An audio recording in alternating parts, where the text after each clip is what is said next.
Shadow on the track. Let's get it.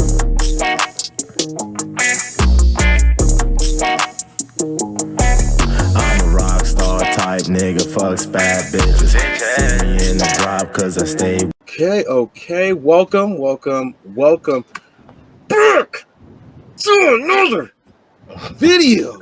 Oh my god. Yeah. Let's go, man. Let's get this energy this up. feels so good.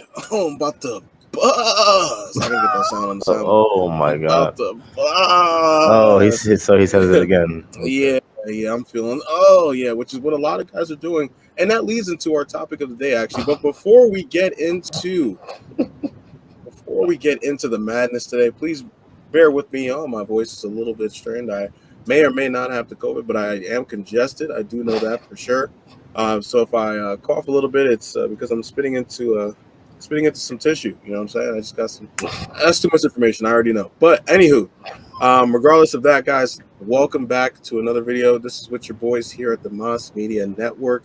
Yes. This is your boy Qfusion. Yes, and Double A.Heff over here. It's funny you say that, Mike. I actually did have COVID not that long ago. Yes, I remember. Yeah. You contracted it and spread it to all of us at the last party you had for your son, and it's so it's all cool. It was a COVID party. I didn't tell anybody. Yeah, got to me however many weeks later. You know what I'm saying? I'm sure that's not the case, but hey, that's my story, and I'm sticking to it. It's almost a month-ish later, but So guys, welcome to the M.A.S Media Network. This is the M.A.S Media Podcast, the front runner for the channel that we are building.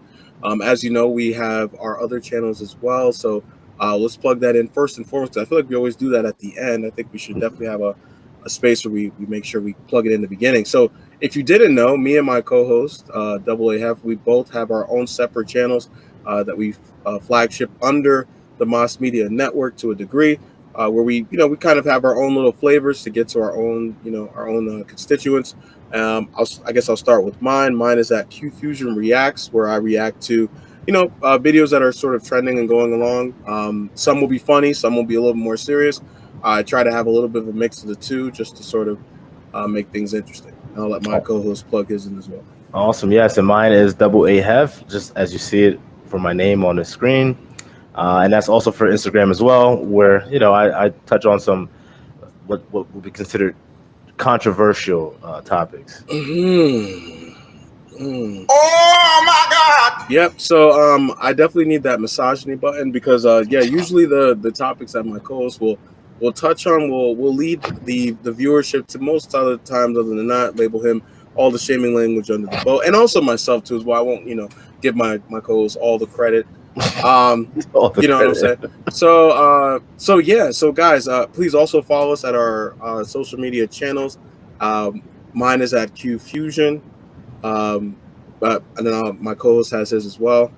Yeah, mine is Double A.Heff, same as the YouTube. Oh shit! And then we also have our main page for the channel at M.A.S_Media 615. I might have messed that up. It might be M.A.S Media _615. Try either or, you know what I mean? And you will find us. And I definitely want to make some art, change the artwork on it just to make it a little more updated. But at the end of the day, that is where you can find us. So yeah, we are on Spotify, where you just have to type it in. I think it's on Spotify. It's at Blackkingzentertainment. Yes, sir. Presents the M.A.S Media Podcast. So you'll be able to find us there if you type us in on Spotify. We are on Anchor. We're on Apple Podcasts as well. You can find us on everywhere. We have multiple seasons that are out. I think right now we are in our third season. It's crazy. And it's kind of cool to see where we've come from working on Anchor, which was just strictly audio. So now we've sort of been able to morph in thanks to some streaming services to now doing this, more giving you guys a face to it, right? Giving you guys making this a little more visual for y'all, so you can see our faces when we see the bullshit live for you guys in depth. All right, so without further ado, God damn it! Oh my God, the rage in me. Oh my God, yeah, let's get to the episode, guys. So today is the day. Guys, if you didn't know, there was an article that was just recently, as of a couple of weeks ago, it went crazy all over the internet from the Times, which it seems as though the Times has finally caught on that men, if you should see the tagline at the top, men are now more likely to be single than women. It's not a good sign. That picture's too funny. So what we're going to do today, we're going to break down this article. We're going to go into some of the, I guess, the presented statistics that they provide within the article, and sort of give our viewpoints on whether or not we agree or, disagree on whether or not, this is the case, and sort of, just give our feedback. So I guess before we jump into the article, did you catch wind of this as well on your end? Yeah. Oh yeah. I know I sent it to you, but before I sent it, did you? I know it was all over Facebook and yeah. Basically, like around the time you sent it to me is around the time that I had heard about it. I heard other podcasts, not doing like a deep dive into it, but referencing it, and other YouTubers referencing it. So yeah, I was like, wow, that's crazy, that this is in the time, and it should be a referendum. You know what I mean? But yeah, let's unpack this. Let's unpack this. All right, cool. So let's jump into it. So almost a third of adult single men live with a parent. Single men are much more likely to be unemployed. And mind you, this was written by a woman. So let's bear that in mind, right? Because she's providing the male perspective and the male feelings, I guess, in this article. They're also likely to have lower median earnings. Single men earned less in 2019 than in He's like blacking out for some reason. I don't know why. That's what I was trying to tell you before. Yeah. I guess because there's like this annoying ass video on it.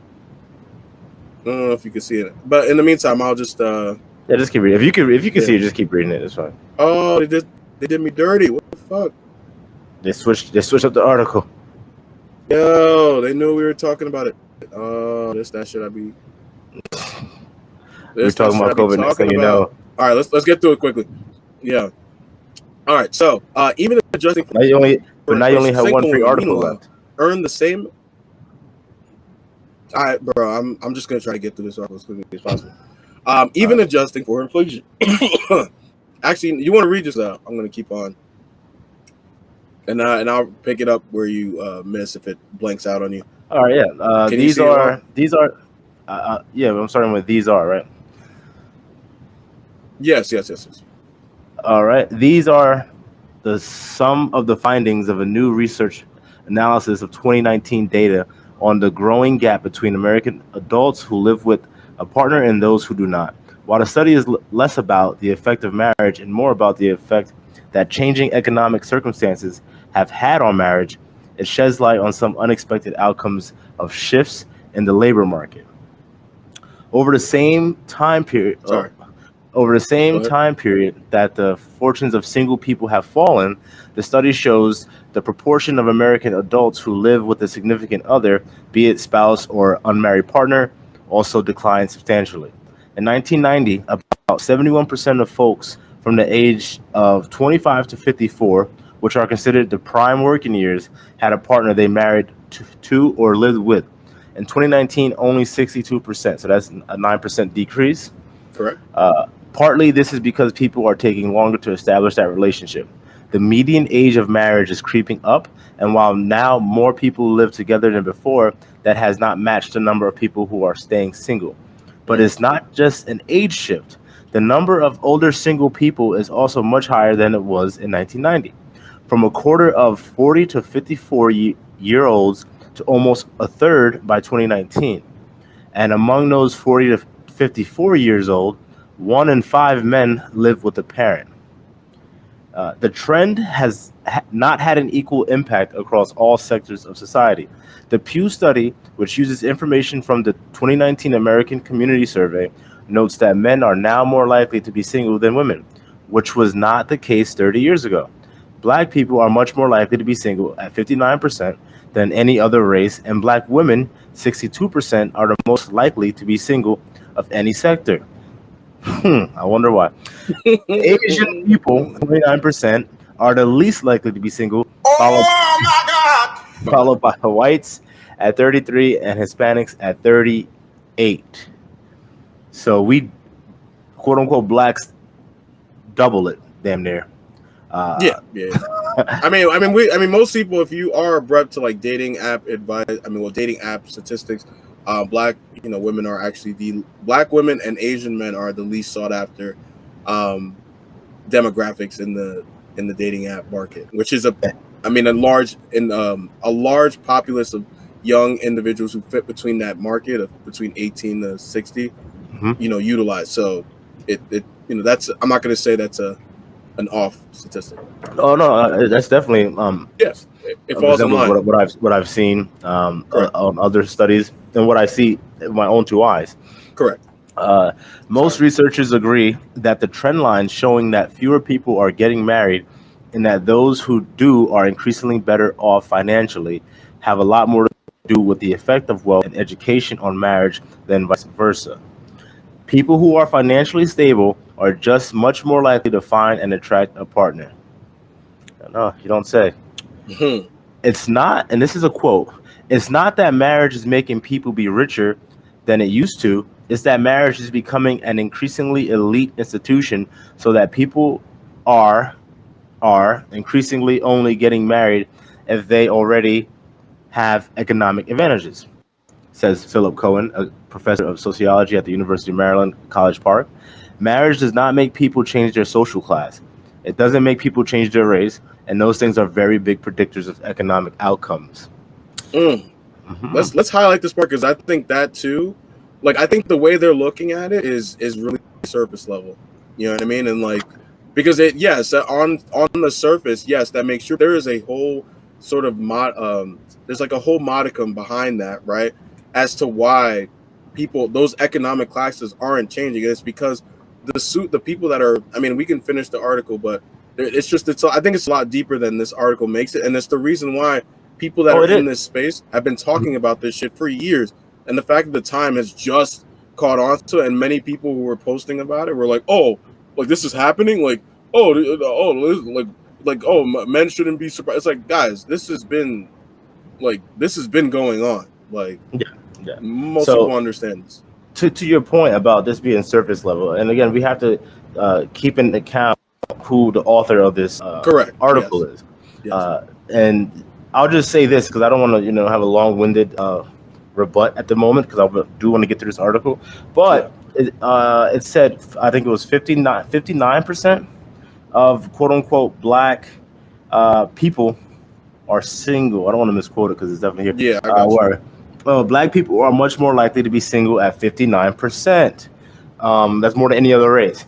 Now, that is, again, based off of 2019 study, not bringing up the year to say it's dated, but right after slavery, quote unquote blacks were married at very high clips. Correct. And there was no economic power.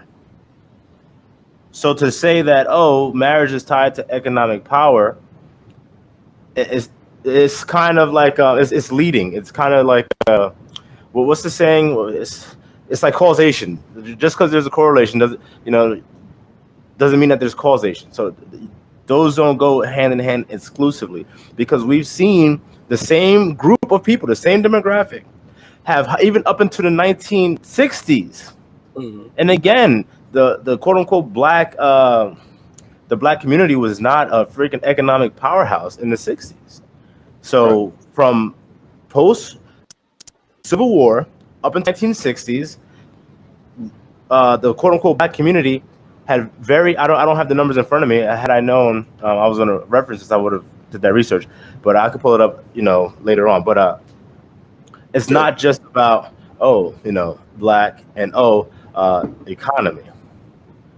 It's a cultural thing. Yes. And the decay of the culture began in the 1960s, but we can finish this article.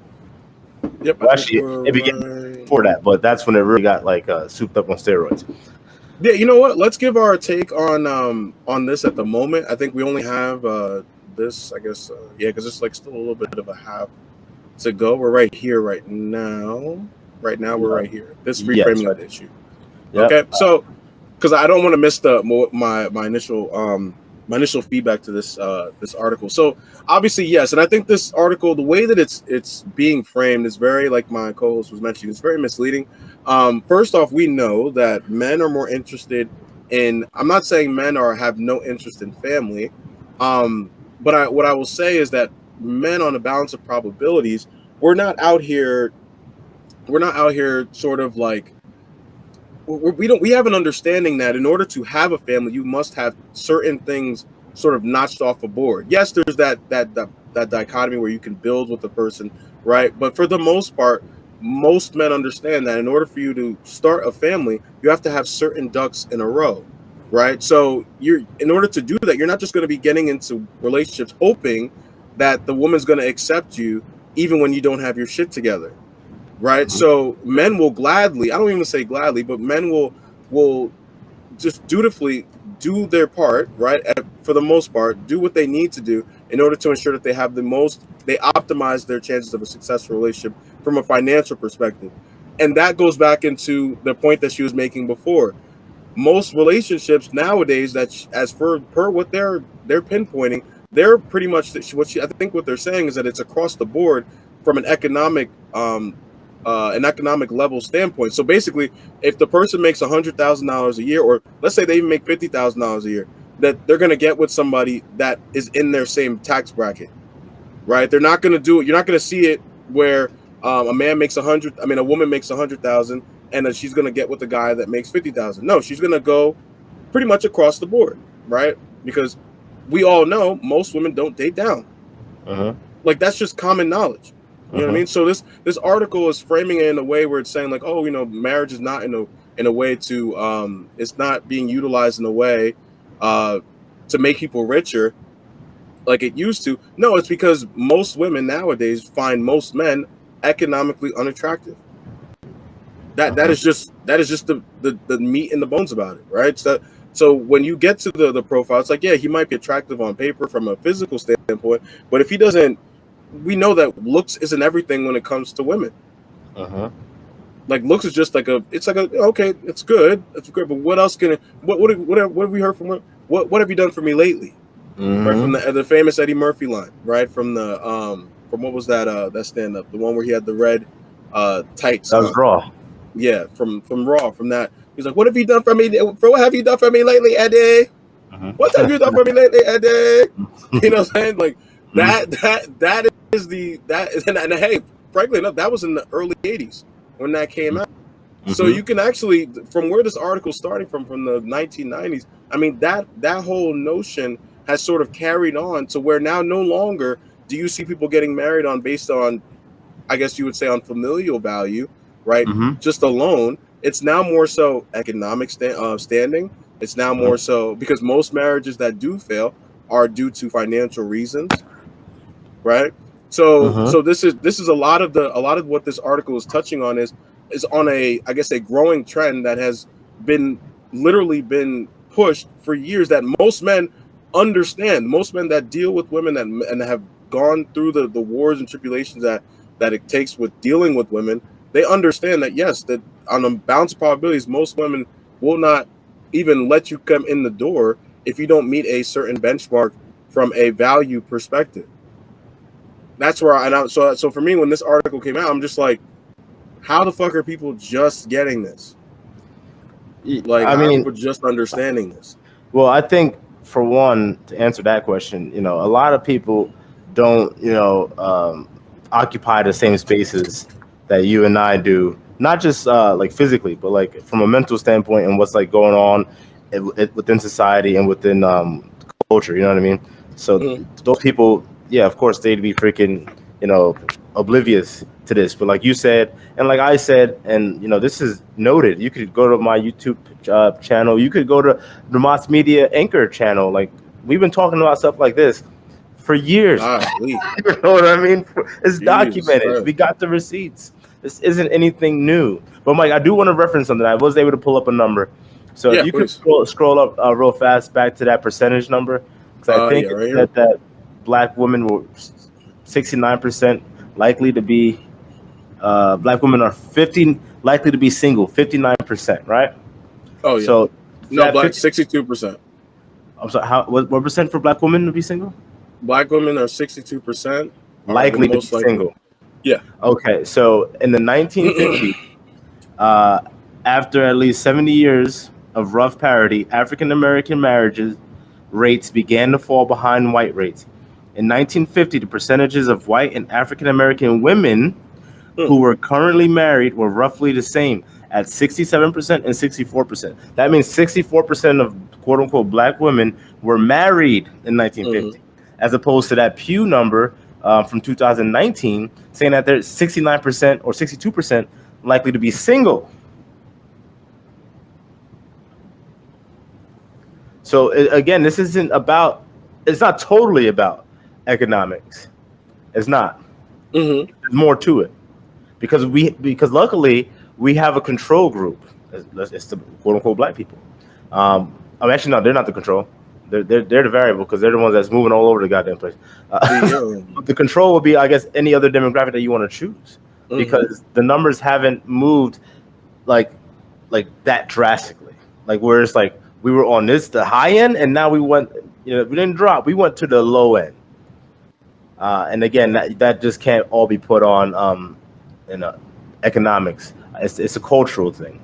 It's a culture thing. And what did I say before? I said it got boosted back in the 60s with all that counterculture movement, the hippies, and live your life, do what the hell you want to do, and then the liberation movements and stuff like that. And hey, you could do this, you could do that, and they basically pit the quote unquote black woman against the quote unquote black man, and things like that leads to their market value decreasing. Because if a man from another demographic looks at the way a quote unquote black woman treats a quote unquote black man, then he's like, I don't want to deal with that shit. You know what I'm saying? Why the fuck would I want to deal with that shit? I don't care how much money she makes. It's not about that for me as a man. Because at the end of the day, we ask you to get married. You have to be selected. You have to be chosen. Right. Yeah. So, at the very least, again, when you say, "Oh, it's an economic thing," I mean that does play a part, but that's not the biggest motivator in this. Not in my opinion. Yeah, no, I'm with you. I think, but first thing I do want to, because I didn't bring I guess I brought out a question initially by saying I don't get why sort of it's gotten to this point, and to that I'll say it's just because. I mean, we all know we all know why. I mean, it's again, women don't date down. I mean, this research, as I'll say again, look, people who are financially stable are just more likely to find an attractive partner. AKA, women don't date down. Like if she's making 100, if she's making 80, I'm even going to use the benchmark of 80. 100. If she's making 60,000 a year, the likelihood that she's going to get with a partner, depending especially where she lives. She's not going to date a guy who makes $40,000 a year. And if he makes $40,000, he damn sure better be getting his ducks in a row on a time clock to get to that $60,000 benchmark to ensure that there is some longevity in that relationship financially. I mean, this article is, again, it's like, yo, and again, I know we started off by pinpointing that, yes, this was written by a woman. So a lot of this, I think what they're doing is they're doing the cardinal mistake of making it seem like men and women want the same things, right? That we look for the same things in a partner. No. What it is that women that are doing better financially, because remember, the average man in America is 5'8" and makes between, I believe, $42,000 to $50,000 a year. That's an average guy. And if you know anything about, where women are stacking up economically across the country, there are a lot of areas where women are actually outpacing men in earned income. So what does that tell you? Because of the fact that women biologically, because it isn't, and I agree with that, I don't think it's just economic, because what it is it's all stems from a biological, right? Because at the end of the day, women will flock to the dude that can procure, right, resources, right? And the ones that have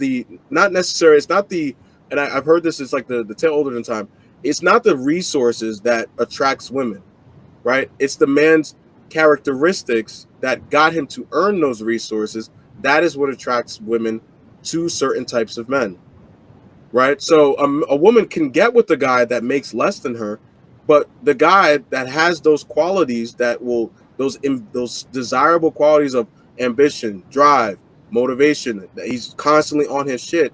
He's never going to be satisfied at just $40,000 a year, and that is what women are looking for because they're saying, you know what, hey, he's got the potential, right? This is why they mess up with the pookies, thinking that they got motivated, they got those qualities, when really they're just utilizing it to sell more and more drugs, and then they end up in the system, and now they got 2 babies by a pookie, thinking that guy was gonna use that money like Ghost did and turn it into a nice raging nightclub and go crazy. That's just what I'm saying. I don't. Look, at the end of the day, I'm just saying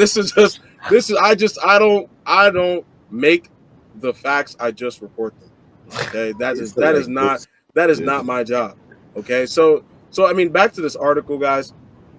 Already, what we're seeing is that this is a very sorry. Go ahead. But before you continue, I do want to plug in the movie real fast for those who hasn't seen it. It's it's not older, but it's from 2008. It's called The Family That Prays, and it features my boo thing, Sanaa Lathan, and it's basically a story. I'll read this. The screenplay focuses on 2 families. The screenplay focuses on 2 families, one wealthy and the other working class, whose lives are intertwined in both love and business. It is a great movie, and it does a great job of showing the dynamic in quote unquote Black relationships, and also the dynamic in relationships where your woman makes more than you, and she's the main breadwinner. It does a great job at showing it. So brothers out there, and your sisters too, because again, this channel is open to everybody.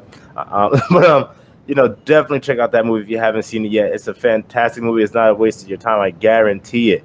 Go check it out and then let us know what you think in the comments below. Boom. You know what? I just remembered my point about the question that, like, why are people so surprised by this article? It's because people think that men and women have the same abundance of options, right? And the problem is that there is an apex fallacy. Girls will look at, let's say, for instance, me and guys like yourself, Aaron, and they'll be like, oh, you know what? Like, what? Like, you guys can, I see you guys have girls, that and obviously in your heyday because you're married and you have children. I'm talking about from a, when we're on the dating market. This is like, they will look at guys like us and they'll go like, oh, well, I mean, you guys are popular. You guys, like, why aren't most guys finding this? Why can't most guys like you guys talk to women like you guys talk to women? Like, why, if you guys can do it, everybody else can do it. Like, I don't get it. I mean, I have options. You have options. What is the big deal? Why are guys so sick? So when this article comes out, and it's like men are lonelier than ever. I thought that was the tagline for. I saw it on a number of statuses when this came out, that men are lonelier than ever. I'm like, yo, you guys are so far from reality. It's not even true. Like, most of you women out there, you guys don't even notice most men. Like, the dude that, because if that was the case, most of you guys that are chronically single or single by choice, you would easily be able to date the guy from Walmart who loves his job, who loves working at Walmart, makes $50,000 a year because they take care of their guys, makes $50,000 a year, and he's about 5'7". You know what I mean? He's a good guy. Saying he's probably going to be faithful to you, take care of you to the best of his ability. But you guys don't even remember his name when you walk past him in the checkout line. Nope. You guys don't even notice these dudes, as opposed to us, right? Like, my co-host is married to a teacher. I can go into a CVS, see a girl who's 22, 23, 24, who's feminine, coachable, friendly, pleasant, and I can go, damn, you know what? Hey, would you like to go get something to eat? Would you like to go? Will you let me take you out? Like, I could care less about what she made, and I will remember her name to the point where I will go to that CVS again, and be like, hey, and then utilize the fact that I remember her name as a basis to say, hey, look, I have a genuine interest in you. Oh, hey, no, don't tell me your name. Oh, it's Jessica, right? Like, I can, like, this is how, like, this article again does not touch on the fact that men and women are inherently different. Men are okay. I'm not saying okay with being quote unquote lonely. It's just that men we're not stuck in the indoctrination of Disneyland fairy tales. Yeah. We are not. We understand that in order for you to get the results that you want, yes, you're going to have to work your ass off to get to that point, and that may mean that you may not be able to procure the relationships that you want. So women are going to call that a lonely existence because you're not able to date and have relationships and be stuck in some some mindless arrangement where you're not even at your best self. You're just basically doing it to be with a woman, as opposed to themselves, when they know that most women that hit a certain age, when they're at their least less, right? Because we know that 1 in 4 women are on antidepressants, right? And those women most of the time have either a career and they make over $50,000 a year. These women are purporting the least levels in happiness ever in human history. Why? They are single and the wine drinkers. Oh yeah. Because women enjoy families and children. It doesn't have to be their children. Before the people say, "Oh, what about the kids? People that can't have children?" Okay, there is adoption. Yeah. There is you're able to take on kids. Like, you don't. I'm not saying they have to be your kids, but in a balanced probabilities, they want some sort of a family. This is why that aunt always shows up and is giving the nieces and nephews the presents, making sure that they love them, making sure that they give them all the adoring and the affection, because they understand that they still want to be around a colloquial starts type of environment. Yeah, men can gladly not live like that. Of course, because men are more like we are different, like wolves. Men can be alone. You know what I mean? Correct. Like me, I like being alone. Not all the damn time. I'm not, living out in the middle of nowhere and stuff like that. But men do that, Correct. because we don't need all that extra stuff. A woman, I'm not going to say she couldn't do it, but they're far less likely to do it. And on a balance of probabilities, yes. I'm going to bring up an example to help crystallize the point that you were just bringing home, Mike. One of my favorite Disney movies, well, actually, it's not one of my favorite Disney movies, but out of all the princess movies, which the majority of Disney movies are such, but my favorite one is The Beauty and the Beast. Not Cinderella, not Snow White, not Sleeping Beauty. It's The Beauty and the Beast. And you might be asking why. The reason why is it's the most realistic. It's the most realistic. Prince Charming going through the goddamn woods with some 7 dwarves looking for the sleeping chick because she's worded to be beautiful. I'm going to kiss her. And she wakes up and looks at him. Oh, he's Prince Charming. I'm going to stay with him. You know what I'm saying? Or he's just handsome. I'm going to stay with him. You can plug that in any other movie, right? But when it comes to Beauty and the Beast, he was a beast. She chose a beast. She ventured up there knowing he was a fucking beast, met him, and was like, did what women like to do. Oh, I could change you. No, knowing he was a beast. You know what I'm saying? She was cool with all that. That's the most realistic to me. Those other princess movies, they're not realistic. That's not what's happening in the real world. A woman doesn't care if you're a beast or you're a goddamn man.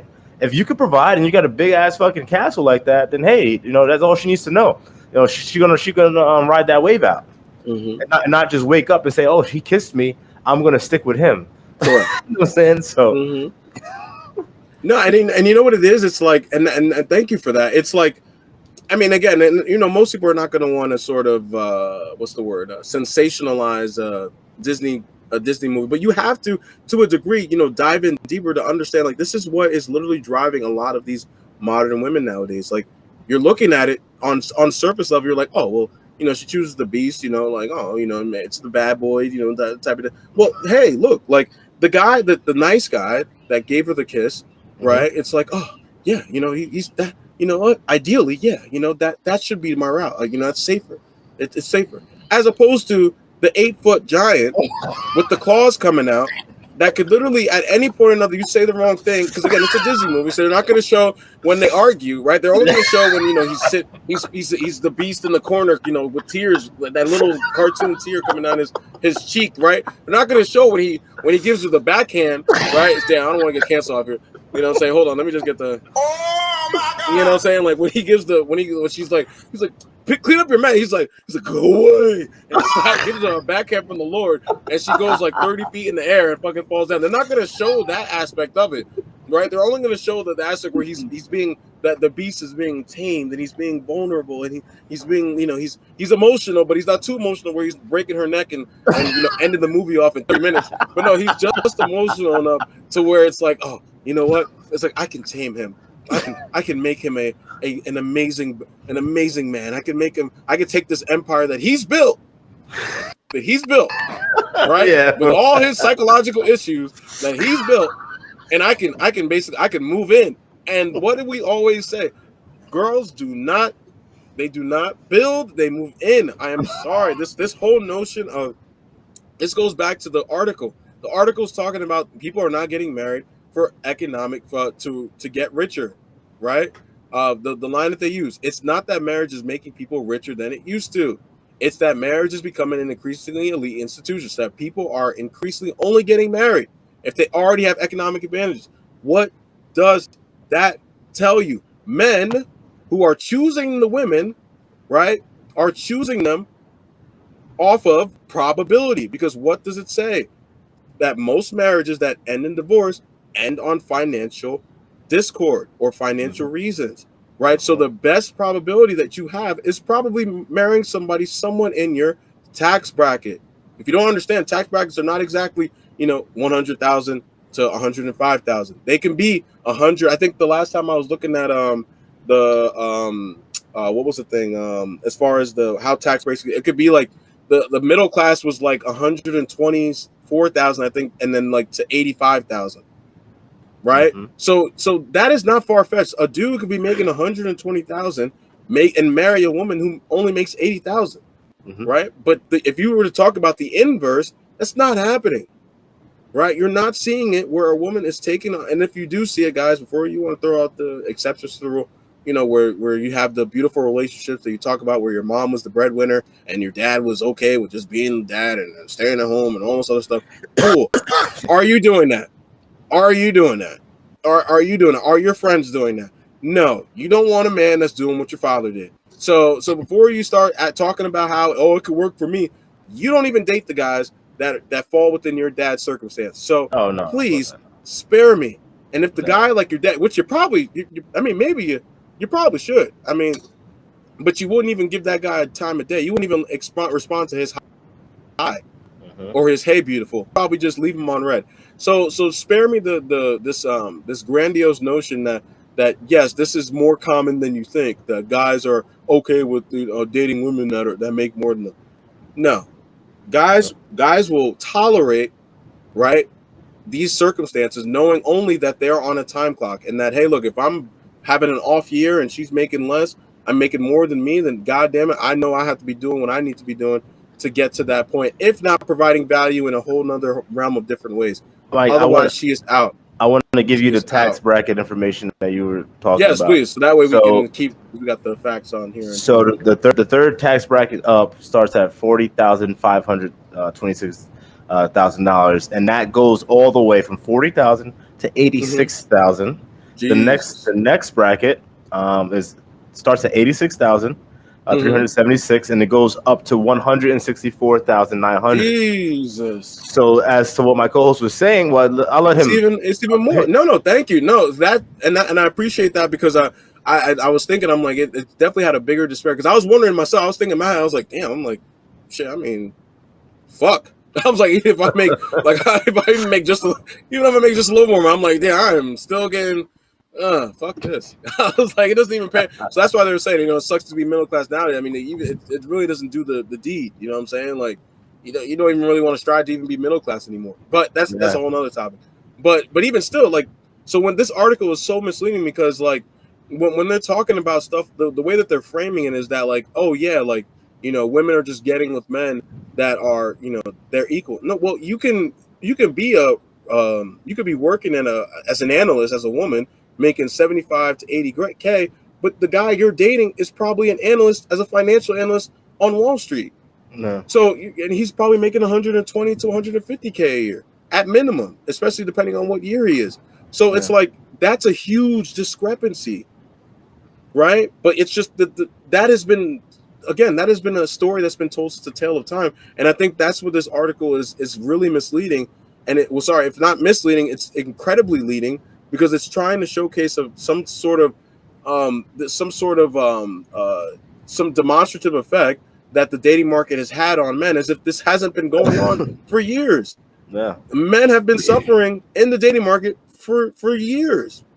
Like most men are invisible to women. I will say that and repeat that on steroids. Most of you guys do not see 80% of men. And if you do, please tell me the last time you dated long term, if you made it within that tax bracket my co-host is mentioning, between 86,000 to 164,000, let me know the last time you dated someone beneath that tax bracket, long term, and it worked out, and you're still with them, and you still love, admire, and respect them, and you guys didn't have any issues. Let me know in the comments, in the chat, where you guys had that budding relationship, and if you do, I will shut my mouth. I will shut thy lips, I will quench thy soul, and I will giveth you the floor. But you won't find that for me, because it's bullshit. It's bullshit. It's bullshit. And it's okay. It's okay. That's my thing, is like, so like when we get on these pulpits, right? Me and my co-hosts, when we talk about these topics, we do not, and I think that's where women get like so incensed, because like when we bring up these topics, they're thinking that we're coming at it from like oh, woe is me. Oh no. Why is the world like this? Why are we complaining? No, it's if I say that the sky is blue, I'm reporting that the sky is blue. I am not mad that the sky does not change to orange sometimes. It's just, I'm just calling out the fact that the sky is blue. That is okay. It is okay to do that. If a girl sleeps with an abundance of men without even getting to really know them and just doing promiscuous activities, it is okay to call that woman a heathen, a Jezebel, a hoe, because that is what she is. Her friends would probably call her that. Girl, you're such a hoe. Yep. Oh yeah. You're such a hoe. Yep. Come on. Come on now.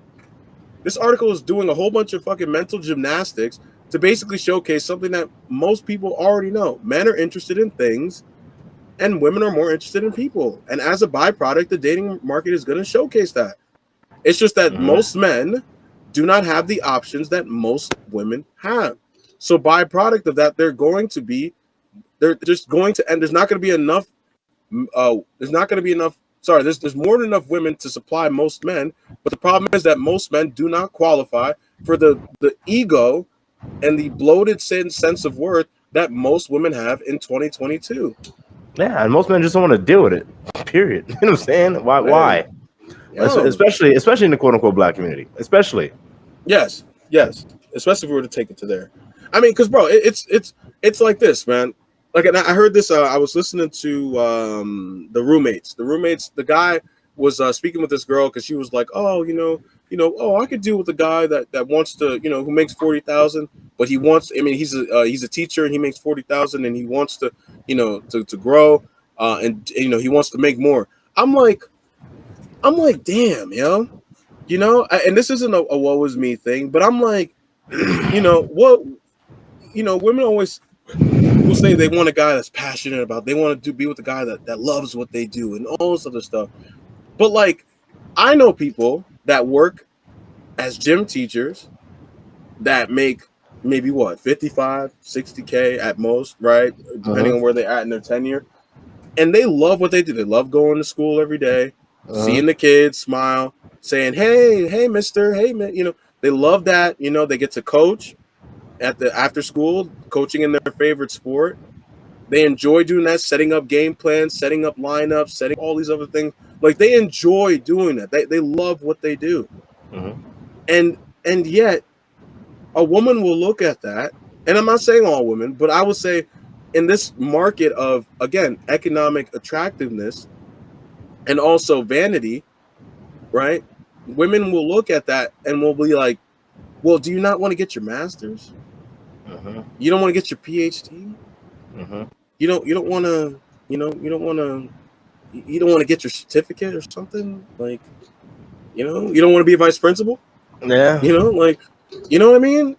Like Coach Sierra, like I thought he was going to do do that forever. I mean, I'm sorry, I'm just throwing names up. But my basketball coach in high school, this dude was a sports guy.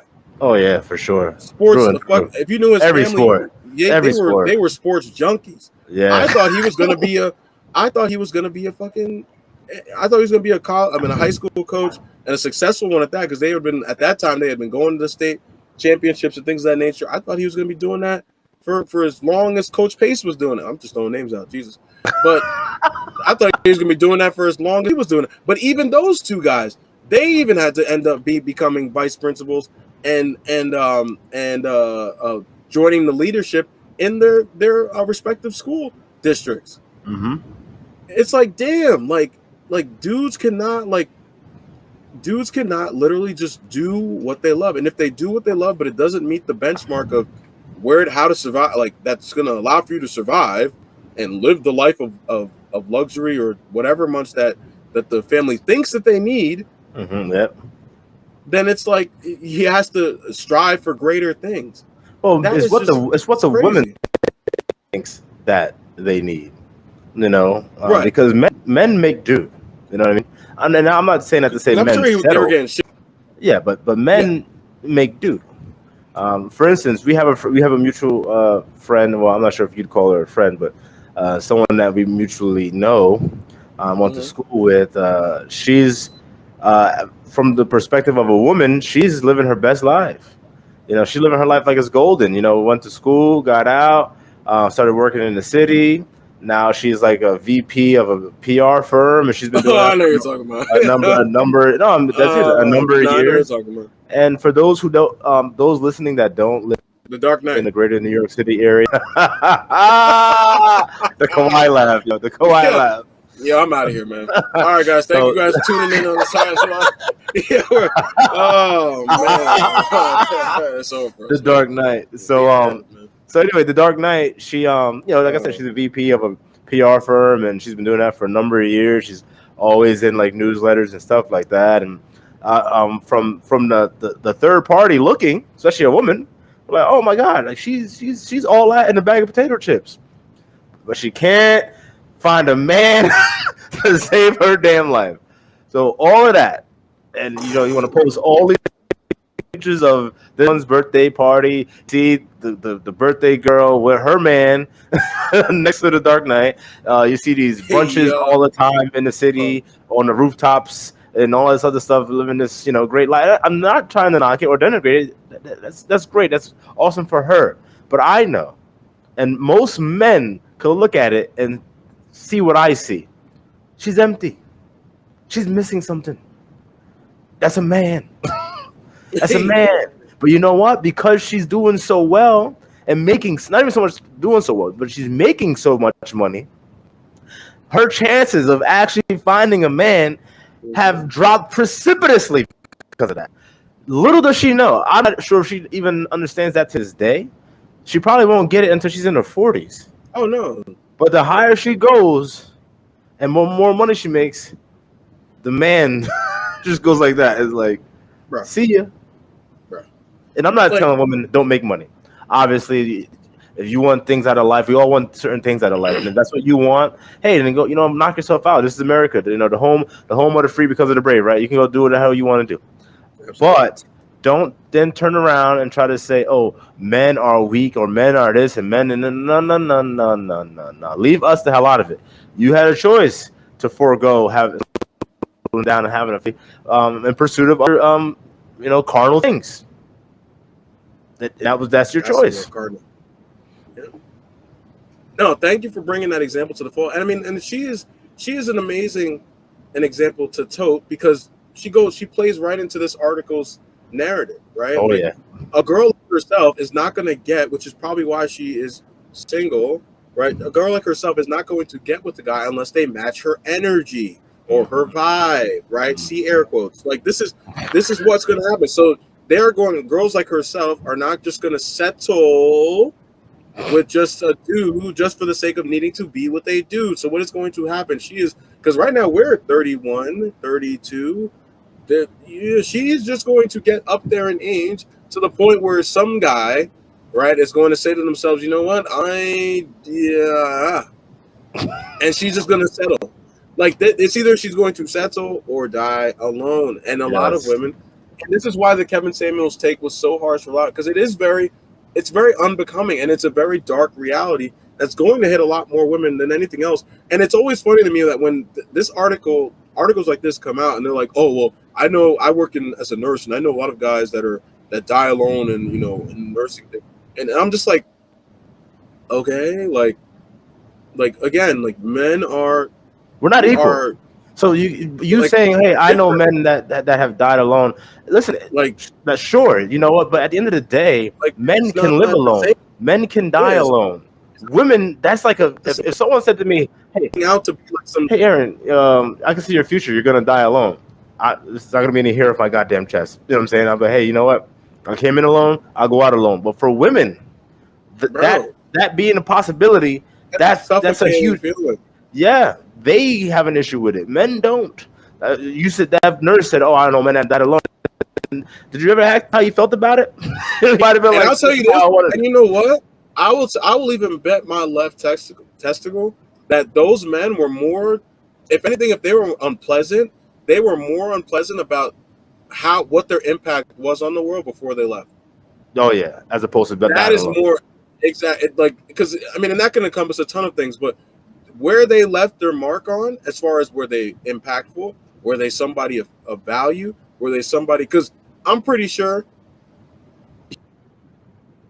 Hugh Hefner, and those women, let's be real, the love wasn't deep there. So that hospital bed and room, while he was getting covered with a ton of roses and love from all celebrities that went through the grotto, you know what I mean, at the Playboy Mansion house and all sort of stuff, it's not real love. Like, they're just sending that as as they're placating. So essentially, he died alone. I'm pretty sure he lived a very fulfilled life. So like, to say that men and women are looking for the same things out of life automatically shows me that you think that these genders are the same, and they're just not. Our mating strategies, the way that we go about life, are just inherently different, right? We don't look at the world the same, and it's because of the realities that are literally smacked in our face. I mean, hell, look at the body positivity movement, just as that. Like, women are literally making money off of unhealthy eating habits. Yeah. But I don't see one dude sporting on the sports cover. I mean, on the cover of sports, what do they call Illustrated. that? Not Sports Center. Illustrated. Yes, Sports Illustrated. Some fat dude. Oh, is this Illustrated or is it Sports Illustrated? Sports Illustrated. Yeah. So I don't see a fat dude on the cover of Sports Illustrated getting "Love Your Body and Love Your Curves." I don't see it. But you'll gladly see some Asian, 6 foot, 200 pound, woman on there whose sport we all know is not pleasing to most men from a sexual arousal standpoint. But because if there's the exception to the rule, because there's some dude out there who will just be like, yeah, that's my ideal woman. That's my. And what they'll do is, well, there's somebody out there for everybody. That's attractive. So we can say that is appeasing to the masses. What the fuck is going on? Like, we are so lost. So this article and a lot of these talking points that I see that came from this article. I mean, hell, like, I think we can even, if this shit is still, I don't know if I was kind of interested to see go through some of the comments on there, but you'll probably see like, bro, like, a lot of the girls were just literally just. Yeah, no, because it was from my face. I took it from I have the Facebook link where it was posted. Oh. So actually, if you want, let's see some comments. Let's see the comments. Yeah, let's see if we can. Let's stop sharing because I want to see the feedback that this nonsense got. Give me a second. Facebook. I'll get my hair done. All righty. Here we go. All right, let me know if you can see that. I can't read the comments, so they're too small. I got you. So let me see if I can zoom. It's control zoom. I know I can see. I can see now. Can you see it? All right, Mhm. give me a second. I know there's another way. There we go. Oh, there you go. Oh yeah, that. All right. Yep, can you see it? Yep. All right, so this is the first comment. 246 loves and likes and 10 Wow. ha-has and whatnot. When a male spouse dies, the female lives as long as she would with him. When a female spouse dies, the male's life expectancy drops substantially, like within a few years. The theory is that women have support within their social networks, whereas men have support primarily in his spouse. Women need women. Oh my God. Women don't need men. Okay, let's just stop. Whoa, I didn't realize we were gonna Bro, start with the punches like that. Okay, so let's this is the first comment off the board, hey, bro. yeah, let's unpack that. Let's unpack that line by line. Jesus. So when a spouse dies, when a wife dies, you see a lot of times, like for instance, the grandmother die and then the grandfather die shortly after, right? Sure. Yes. It's not because he quote unquote needed her, but men's love is not the same as women's love. Men love is like loyalty. You know, now that she's gone, Mm-hmm. there's nothing left for me. I lived a life. I'm a grandfather already. You know, I don't need to be here anymore. Women always seek to be affirmed from external sources. So yeah, her husband might have died, but hey, I got these social circles that I gotta keep a face for, and all this other stuff that doesn't really mean anything at all. Mm-hmm. But yet they'll use that to galvanize themselves to quote unquote carry on. So I don't know what she said, where she got that quote unquote theory from, but that's just incorrect. And at the end of the day, women need men, and I think that's one of the most truthful statements anyone could ever say, that women need men. Because if you ever seen the movie Mad Max, or you ever seen the movie The Book of Eli, if the world was to revert back to a time like that, come on, literally, let's just stop. Let's just stop. Bro, I was having this conversation on with a female the other day, where I was like, because she was just really going hard for like this new age nonsense, right? And I was just like, and this goes to this little piece of craziness here. It's like, it's just amazing to me, right? How women will want you to get into they will want you to be traditional, right? But you traditional men across the board, right? Mm-hmm. And then at the same token, in the same breath, that they don't need to take on traditional values as a woman. Yeah. Right. And they will ask you, right? Because if you say, I want a woman that's like this, that's like this, that's like this, they will say, no. But you should want a woman that's like this and this and this. So you're going to tell me, right? And this is where the logic I just know is missing in a lot of these arguments. You know what I'm saying? And before I get into just give me the, oh my God, you know what I'm saying? Like it's just the, wait, hold on, just a little bit of a, how dare you? You know what I'm saying? It's just you're asking me to take. Human beings have been evolving and morphing for the last, like Power Rangers, for the last 100,000 plus years. We have been doing things a certain way. Right, you may have a little bit of nuance in there. You might have a little bit of exceptions in there. You might have had some homosexuality in there. You know what I'm saying? Like, that was under the covers. You may have had polygamous relationships where the guy had multiple women and the women were closed on their ends, right? Yeah. But you know what? Hey, for the most part, it was a man and a woman. We've been doing that a certain way, where the man is the traditional leader. We've been doing that for 100,000 plus years. It has gotten us from the saber-toothed tigers to the cockroaches that are on the floor. It has gotten us from the caves where we were just going crazy trying to spark fires up. God damn it! I just need a fire, baby. Fucking ice age is over. I'm freezing, bitch. I'm freezing. It has gotten us from trying to find fire and understand fire, right? So now we have skyscraper buildings. We have elevators. We have drinking water coming from a machine. We have microwaves, ovens. We have ready-to-made food. We have meal prep.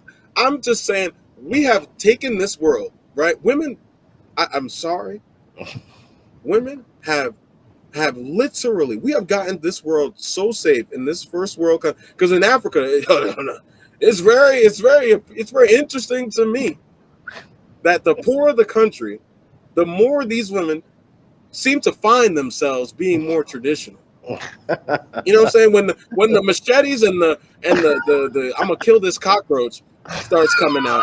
Ooh, the save the women and the children line. Oh, it just becomes so normal and normalized for me. It's the don't kill the women for me and don't kill the children for me. It's this, oh no. The men are supposed to go to war for me. But in this country, you have it. And then in the UK and all westernized civilizations, we have made it. Men have, I don't even say we, because I didn't do shit. I'm from Nigerian, so my family had no stake in this.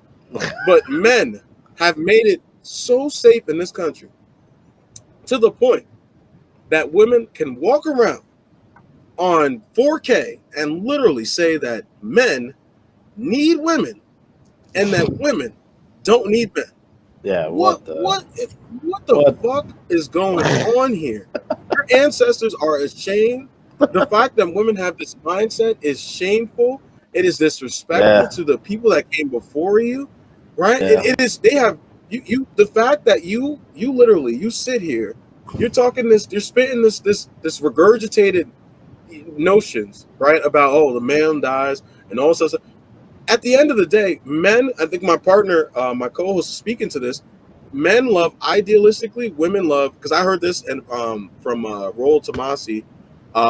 Men love idealistically, women love opportunistically. What that means is that men have sorry to say it, men will have a deeper sense of love than women do.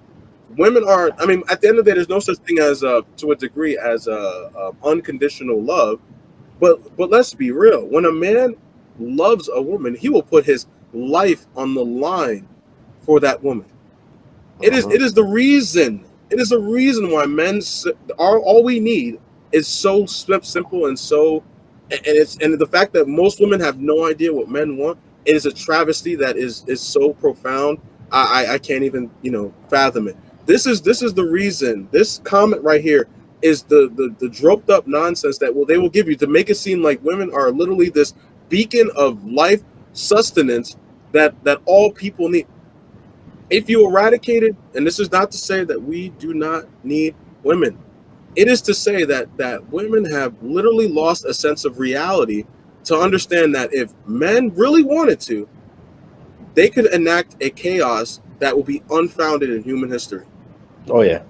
But because of the fact that other men have created barriers for those men to live and to promote chaos, you now have the pleasantry to sit back and say this nonsense to finish off your supposed beacon of wisdom.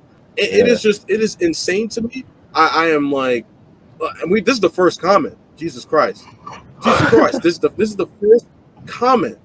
Like within a few years, the theory is that women have support within their.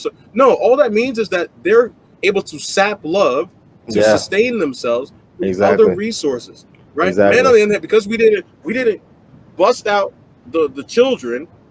Yes, we love the children. We will die for the children, but we are not seeking the same emotional sustenance that women do, because we are not emotional creatures. So yes, when our woman dies, because like my co-host said, because the love is so ingrained, it's sort of like, all right, well, hey, look, my purpose is already finished on this earth. I have spread my seed far and wide. I have created a legacy. What else is there for me to do? I've done what my biological imperative was to do. Mm-hmm. Now that's it for me. I'm good. I can now go join my wife in the nether realm, whatever religion you celebrate. Insert afterworld, theory here. Yeah, that is what it is. So this comment here, this is where the article. She probably subscribes to the Times. You know what I'm saying, and she probably likes what the author was saying, full 100%, because this is some bullshit here, and I'm not surprised they got the top comment. Because this is craziness to me. But let's continue. Sorry, was there anything else you wanted to? I'm sorry, no, I just went on. There. There was something. I think I forgot it though. My apologies. It's all right. We could just it's all right. It'll come back up. Okay, we got a man here, Jeremiah Coey. 1/3 of men are single. Meanwhile, another 1/3 of men have both a wife and a girlfriend. Well, that's what I was gonna say. That's what I was gonna say. So let's look at the replies. To the point that woman said, the first comment about, when the woman dies, yada yada yada. That's in the monogamous relationship. I don't think that'll be the case, and if in the case that a man has more than one wife. So then how important were you then? Because I've said this before, I'll say it again. Men can have more than one wife. Do I recommend that men do it? No, because it's a headache. If you don't think you can do it, don't do it. But they're wrong with men having more than one wife. All right, because again, look, everything already has been written. There's more women out there than men, which would lend me to believe that whoever designed this basically said, all right, half y'all women are going to be single and depressed, or y'all can figure this shit the fuck out and say, hey, you know what? He's a good guy. How about we both take care of him and take care of each other and live harmoniously like that, harmoniously. No. I said they want to preach this shit. It's got to only be me, and that's mainly because they know that they want it. But if they can't have it, then they don't want you to have it. Well, I'm sorry, I didn't want to cut you off there. Oh shit! Sorry, did you? I was just trying to make sure to see if we had any comments on our thing. What was I gonna say? Yeah, no. Well, you know what it is? It's because again, it goes back to that biological imperative, right? I don't blame women when they say, when they start talking that, like, I really just want him to be for me and all that. Well, because again, it's about procuring resources and security, right? You don't want a sense of having to compete for resources, right? And I think they get into a sense of, okay, well, if he brings on another woman into the picture, right? Oh, well, now that woman's going to challenge my ability to substantiate a claim to his resources, right? She thinks she's going to be spreading it out amongst them, right? When she could be getting all of them, right? So that is like a deep-seated thing. Like even in the cave days, or none. Yeah, like eventually, especially if that woman provides more value, she could eventually see no resources, right? And this goes back to and that's a biological thing. So whenever I hear, I don't see, this is the difference between men and women. Like when a woman says stuff like that, I don't sit back and go, oh, there's no pretense to that. But when men say, like, what my co-host was talking about, that men will easily be able to have more than one wife because we can love more than one woman, right? And love them just the same. It's automatically met with, oh, well, you shouldn't want to do that. You should, instead of just accepting that men and women are different and that we look at life completely differently and are attracted to and aroused by two different things, then you'd be hard pressed to just have a sit back moment and just go, okay, all right. I don't understand that. It's like people fight against the Matrix so fucking hard. It's tiresome to me. But hey, that's why we're here, to fight against the noise. You know what I'm saying? Because it's about damn time that voices like ours, get out there, because we say essentially what men are not going to say, man. Like, it's just, I can't tell you that how many times I've had a conversation, because when I date, I talk about intersectional dynamics, because I need to know where your head is at as far as understanding the landscape between men and women. I need to know where you're based at. And most dating coaches, or most guys would say, no, you probably should. And they're right. You shouldn't, if you're trying to, if you're a regular guy and you're like just trying to, like, just get the cheeks and all that, like if your main focus is getting cheeks, no, you shouldn't do what I do, which is like, not give a fuck. And if a woman says something that's ridiculous, challenge it. And if you don't have the girth to be able to have that conversation in a manner that's non-emotional and that's productive and intellectual, then no, don't do it. Stay away from it. Because if you don't, what's going to happen is you're going to get stuck into some very low-hanging fruit of low IQ emotional based arguments that nobody is going to be able to follow, and you're just going to end up she's going to end up losing attraction from you. You're not going to get the cheeks. So just so I would say don't do it. Just don't do it. If you're not based on it, then just leave it alone. But for me, I don't have that issue. I can have these conversations, not really give a fuck, and I still get the same sort of attraction level from the women that I date. It's not because these women are pick me's or because they, they're thirsty for a man and all that. No, most of these women are actually, they would deem themselves as being feminists. They actually disagree with me on most things. Oh yeah. But because of the fact is that I handle it in a certain way, they don't look at it and go, oh well, this is unattractive. No, they go, damn, like I don't really get told this a lot. Mm-hmm. Like I never really looked at it. I hear more of. I've never really heard it said that way. I didn't really, no guys ever really said that to me. Nobody, most guys tell me opposite. And then when I break down the barrier as far as why guys have to lie, it's because of and I literally let them know. I'm like, bro, look at how you're reacting. I don't say bro because that doesn't set a good stance, but I'm like, look at how you're reacting. Why would a guy who wants none of the headache have this conversation with you? No, not at all. What would be better set for him to do? Lie to you and agree with you and tell you, oh my God, I love the fact you have a career. I love the fact that you make money, which is what the article is implying. Oh yeah, we need to be on the same financial level. Oh God, you make what? You make $80,000 a year? Oh, God, that is making me hard as shit. But back to that point though about the article about you have to have the same financial back and all sort of stuff, right? But what's that say about quote unquote black women? Because we know based off the statistics that they graduate. Yo,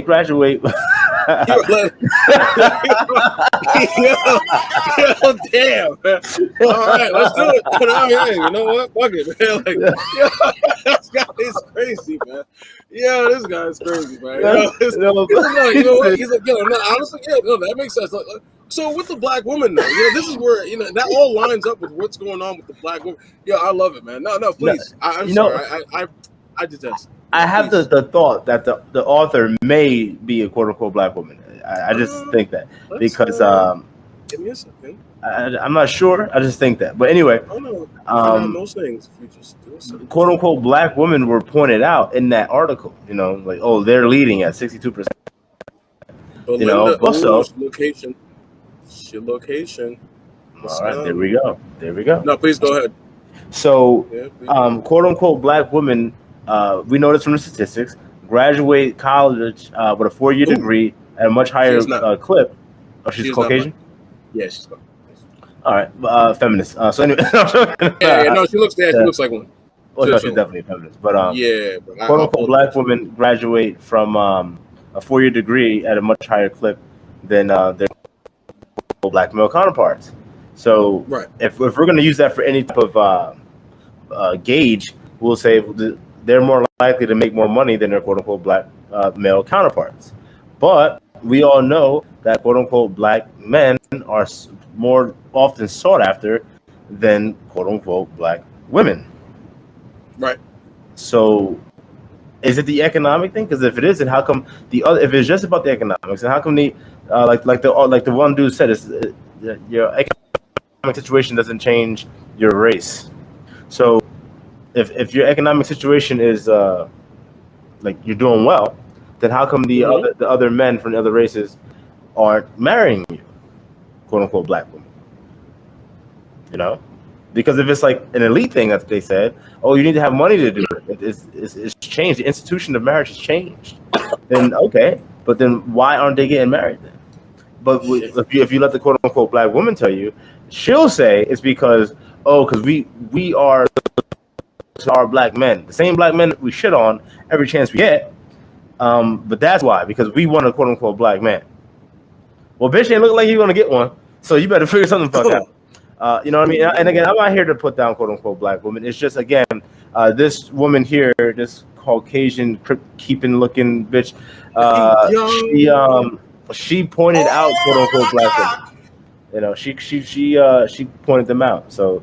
And it's good that she did it because it's true. I've said this before many times. So it's just nothing new. Nothing new. Yeah, no. If anybody, I mean, again, the thing is that this is placating to people that again are not really informed about what is going on in the dating market, what has been going on in the dating market for over the last, with the advent of social media, dating apps, and other sort of technology to, for men and women to get together. The mating strategies, people think that, just because the times have changed, that the mating challenge, strategies have also changed. You know what I'm saying? No, it's still the same. Women are still trying to get with the man with the better that has the better chance of procuring resources, and men still we're not relationship based. So that is why if men have to look at it, men that can, right? Now don't get me wrong, you're gonna have the population, because we always have to do this, which is so fucking annoying, but you're gonna have the population of incels, right? And the guys that are the MG Tao motherfuckers that are doing the weird ass movements of, you know, getting away from women. You're gonna have those guys. You're always gonna have those guys. If you know anything about procreation in human history, I think it was like 99% of women in human history have, and you can look this up if you don't believe me. I think that this is going back to your point that you mentioned earlier. I think it's like 99% of women in human history have procreated, as opposed to like 40% or 45% for men. So what does that tell you, right? If you extrapolate that over the course of 100,000 plus years, what that tells you is that most men do not have the ability to procure most women, as opposed to women. Women will gladly, for the sake of procuring resources, date the best men, right? Based upon their biological imperative. So 99% of women can easily get with that 40% of men if that man provides them the best possible way of what's it called? Of elongating their bloodline. Expectancy, right? Yeah. Right. So if the guy provides some type of value, right, he doesn't have to be the richest, he doesn't have to be the strongest, but if it was during the medieval times, if he was a welder, if he was somebody that was actually, you know, if he had some type of value as far as like he was a little bit strong, he was a tough one, he went to war, you know what I mean? If he was able to provide resources from challenging and things of that nature, and fighting in different wars and gaining value from being a tough one and being known around the village for being a warrior. These are different ways that men were able to garner value back in the olden days. You didn't always have to be a king or a prince, but yeah, damn well, if you were, that obviously definitely would bless you. So that's why the 40% of men procreating, it just makes absolute sense, because most women do not see most men. Yeah. And that is only going to get based on this as time goes on. Sorry, go ahead. No, but like I said earlier today, you know, men can be alone. Men will literally go and live in solitude and be cool with that. Men do not need much. Yes, absolutely. Yeah, so you know that number doesn't shock me at all. But the crazy part is, I'm sure it shocks a lot of these women out here. Let's go back to the comments real fast, because one of the comments that I saw, I just found to be so. From this one. Oh my god, yeah. Yeah. Should I? Woman I can't see it. Share screen. It was this woman with the hyphenated last name. Of course, she'd have a hyphenated last name. And one of the names is Cox. Miss Cox. I see you're talking about this one right here. Miss Cox. So she said, never had a man protect me from another man. Sounds like fake news. No, what that actually is, Miss Cox, is that you so protected that you don't even realize that you're protected. It's kind of like the movie The Truman Show, where he was protected. Yeah, you ever saw the movie Truman Show with Jim Carrey? I haven't. If I have seen, I haven't seen it in forever. It's basically a movie. I've heard of it before. Yeah, they're doing an experiment on this guy. Like his whole life is like reality TV, and then like they're trying to so basically they never let anything happen to him because he's the main character of their TV show that's been going on since he was born. So yeah, basically women are, you know, reaping the benefits of the real life Truman Show. You know, yeah, and a man never had to protect you from another man because it's already been established. You know what I'm saying? It's already been established. A man can't just come and just take you, you know, because he's like, you know what? She got a fatty, but she ignored me when I made a pass at her, so I'm just gonna go take it. You know what I'm saying? Like, yeah, back in the goddamn 1600s, yeah, that was likely to happen. You know what I'm saying? Back before that was likely to happen. Oh my god. Yeah, this makes so much sense. First of all, she's got the hyphen in her name, so what that tells me already off the bat is that she's one of those, right? Yep. She's one of those thumpers, right? The third wave feminist thumpers. So, you know what I mean? Like this is the problem I have, right? And I agree with everything my co-host mentioned. It's because again, it goes back to the first point I made. Guys, like this is craziness. Like this is absolute, like the disrespect and the trollishness that women are able to exude nowadays, to be able to make comments such as this. Never had a man, but these will be the same women that will make the argument that, well, you have privileges because you can walk outside at night and not be scared that guys are gonna attack you. Like these will be the same women, the Stavko Cox. Exactly. These will be the same women that will make that argument. But yet you want to now present it because this is a public article, so you want to be able to get your 2 cents in. And I'm surprised they don't have a like counter on this, because I'm sure a whole bunch of people like this. Never had a man protect me. Oh, because only one person never had a man protect me from another man. I'm surprised all this. Never had a man protect me from another man. She just posted it. That's why she posted it 12 hours ago. That's why. So my thing is guys, this is the disrespect and the trollishness. The fact that men have created a world, because you live in the U.S. You know what I mean? So you're living in first world lore, right? You were studying psychology at UC Davis, a prestigious college, university on the West Coast. You live in Sacramento, California, which I'm pretty sure, because Sacramento has been known to have its poor areas. I'm pretty sure you're not living, the way that you think. You look crazy. Look at her. Living. You know what I'm saying? Like, oh yeah. You know what I'm saying? So for me, it's like when I hear comments like that, it's like, yo, you really don't get it. You how old don't is get she? How? Because she looked old. It says she started school in 2011. Davis, which is 11 years ago. She don't look like she's in her 30s. She looked like she. Yeah. Let's do the about. I'm probably not gonna be able to see much. In a relationship. Oh, she's in a relationship. Dan Christopher.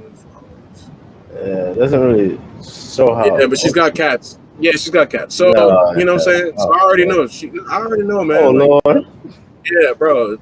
Oh my God. Like, this is, again, we say this all to say that the world has been made so beautifully, right? And obviously it's got its faults and its issues, right? Nothing is ever perfect. But the fact that we have created a world where women can sit back on their computers, on their lush laptops, right, on a beautiful Sunday night. I'm sorry, 12 hours ago. So what was it, on Wednesday night? And drink a bottle of wine, stroke their cat, right? And watch as their man, because she's in a relationship, watches their man, sits next to them probably, and is watching TV with them, and say some shit like this.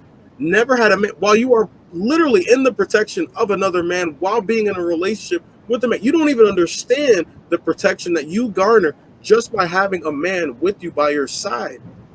Yep. When you go out, and you are like, it is just mind-boggling to me, the reality that a lot of women live in, and it's just really your ancestors are crying, like they are so. I'm sure they are confused. You know what it is. I'm about to say something, and I know women are definitely gonna get mad about it, but I don't. All right, let me give you the. How dare you? I got yeah. Give it to me normal before I even say it, because it's coming. So, like I said, you want to be offended? I don't give a damn. You have options. You don't gotta listen to me. So anyway, they're like children. Ooh. It's that simple. A child thinks, my God, my parents are rich, because they have a car, or because like silly things like that. They have no real true gauge on exactly where their parents' financial standing is, or how much their parents do to actually protect them. They have no idea, because the parents do a great job of parenting. That way the kids don't realize it. Even the poorest children don't know that they're poor. You hear all the time from people, right? I grew up poor, but I didn't know it. You know what I'm saying? Absolutely. You couldn't have told me. You know what I'm saying? I didn't know it. It's the same with women nowadays. You can't even tell them what the benefits that they receive through men. You can't. We should make a Twilight Zone episode and then just get rid of men for a week and see won't this whole shit just go to hell. You know what I'm saying? We'll come back in a week and it'll be half the women that were already here, because they're gonna start killing each other. Yeah. And giving each other bad advice. So that's just gonna happen, bro.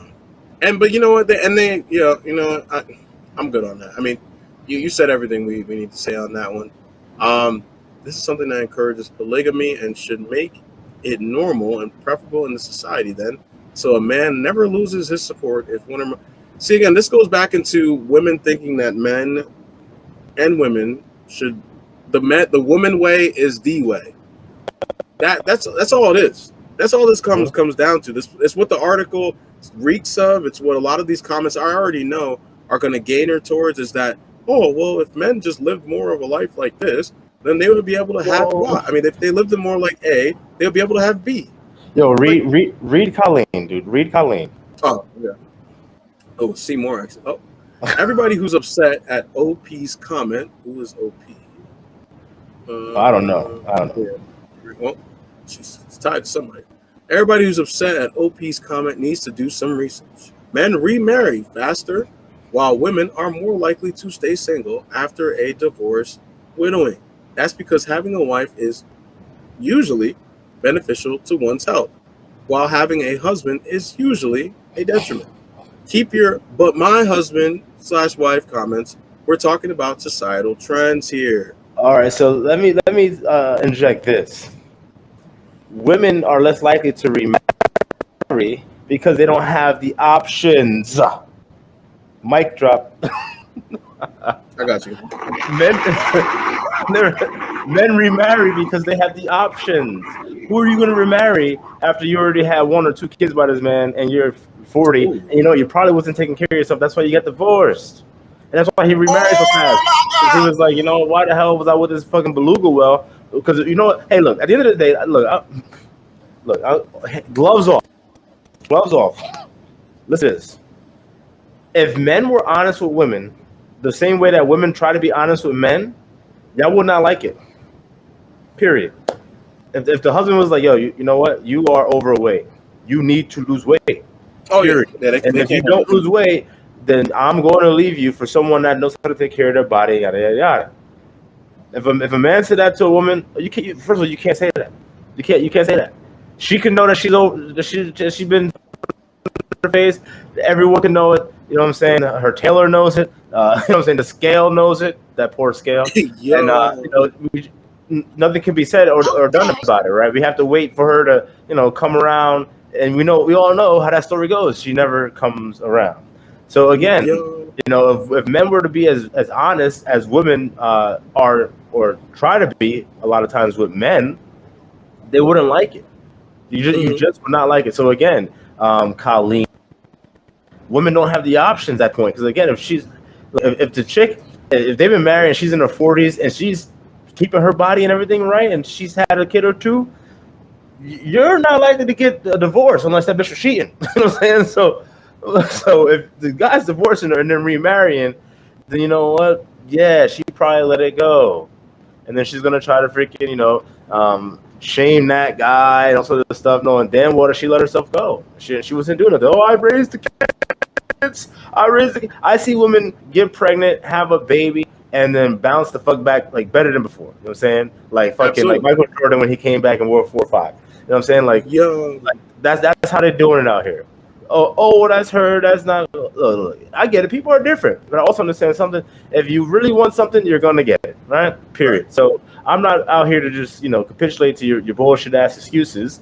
So women, do you want men to be honest? Because y'all don't need this. Y'all don't need this. If we started being honest, you'd understand. I don't give a fuck what happens to these bitches, especially the ones that want to be disrespectful. Whatever happens to them, happens to them. Watch how fast they'll try to turn it around. Like, oh, please help us. They don't protect us. We got these freaking creeps out here, or whatever the case may be. Mike, you ever notice when you at a club or a bar, and you go to leave, and then a chick, or maybe 2 chicks, not with you, but like walking out with you. They're doing it because you're a dude, and they're trying to capitalize so nothing happens. So it looks like they're leaving with a guy, as opposed to just walking out of the club by herself. Right. That's what women do, but then yet they'll say we don't need men. And obviously that's just a very small example, but I've had it. I've had a woman will try that. They'll be like, hey, there's a guy that's creeping me out. Can you, what I'm saying, like just Can you be, just walk next to me real quick, Yeah, what if he was like, nah, I'm with him. He's with me. Nah, we're equal. I'll be like, yeah, imagine I'm like, nah, we're equal. We're equal. Exactly. So, I think you can protect yourself. Exactly. You can protect yourself. Yeah, no, go on out. Okay. Go on out. Yeah. Hey, yo, she over here. She over here. She about to leave. Yo. It's like, yo, come on. No. So my thing to comment like this is that she's full of shit. And the reason why she's full of shit is because people that start off their shit by saying stupid shit just really, grinds my gears. Everybody who's upset at OP's Cut needs to do some research. You start out your soliloquy, your short soliloquy with that comment, but then yet you contradict yourself and the research that you're supposedly talking about to finish off your shit. Okay? That's because, and I'll point it out for those of you that are wondering what I'm referencing to. Let's break this down. Men remarry faster, while women are more likely to stay single after a divorce / widowing. Duh. Yes. Women have a proclivity not to settle. What does that mean? That yes, it is going to be harder to find the best man to garner security from, because biologically women are inclined to look for the best man to settle down with, or to mate with, or to be with, right? Especially if they're past their mating stage. Past their procreation stage. Men remarry faster, like my co-host mentioned. Men have no issue with dating down. So yes, while you thought you were one of a kind and you were special, there was a woman that worked at Wawa that did all the things that you could do at a discount. So, you know what I'm saying? So yes, it's very, while men do take heartbreak harder, I would say, right? And this is something that I've seen through looking at research articles. I've seen that men take on heartbreak harder than women do on a balance of probabilities. And it's just, if we're remarrying, because this is a different journey, right? Remarrying means that you're going through the paces, right? If you got left by your wife, right, you're going to then say, okay, well, maybe I should look for something different. And because of the fact that I'm making $100,000 or even $50,000 a year, and I can date someone who makes 20, right? Who basically, as long as she just has a small little apartment, and you know what I'm saying, and in Oklahoma, that's perfectly fine, right? $25,000, $30,000, that could keep you off the streets in certain towns. So most guys, again, are simple. We don't need a lot to feel fulfillment in life. But when you're looking at, for a lot of women in today's modern society, they need this and then some in order to feel some sense of fulfillment. And even then, if the man is not meeting the mark, it is not good enough. And this is why women are seeing that grass is the greener on the other side and choosing to leave at record numbers, right? So let's get into her next point.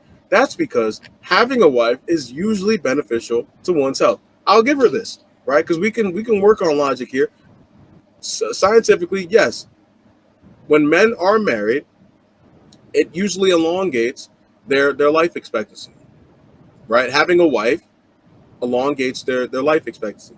That's absolutely right. But she also says in the same breath, while having a husband is usually a detriment. Yeah. Even though we all know that women live longer than men. Yeah. So how in the hell does make it make sense? The math is not math. Okay, that's what you girls like to say now. It's like, make it make sense. It's the contradiction for me. You know what I mean? It's nonsense. Keep your "but my husband, wife" comments. We're talking about societal trends here. Well, society has been growing in life expectancy in like an exuberant amount of paces for the last 20 years. So if we're talking about societal trends here, the trend is the trend that has been the trend since the dawn of time. Women are outliving men that are in marriages. Mm-hmm. So where are you getting your research from, man? Because it seems to me that you're automatically starting off at a deficit of information, and you're over here feeling like you won.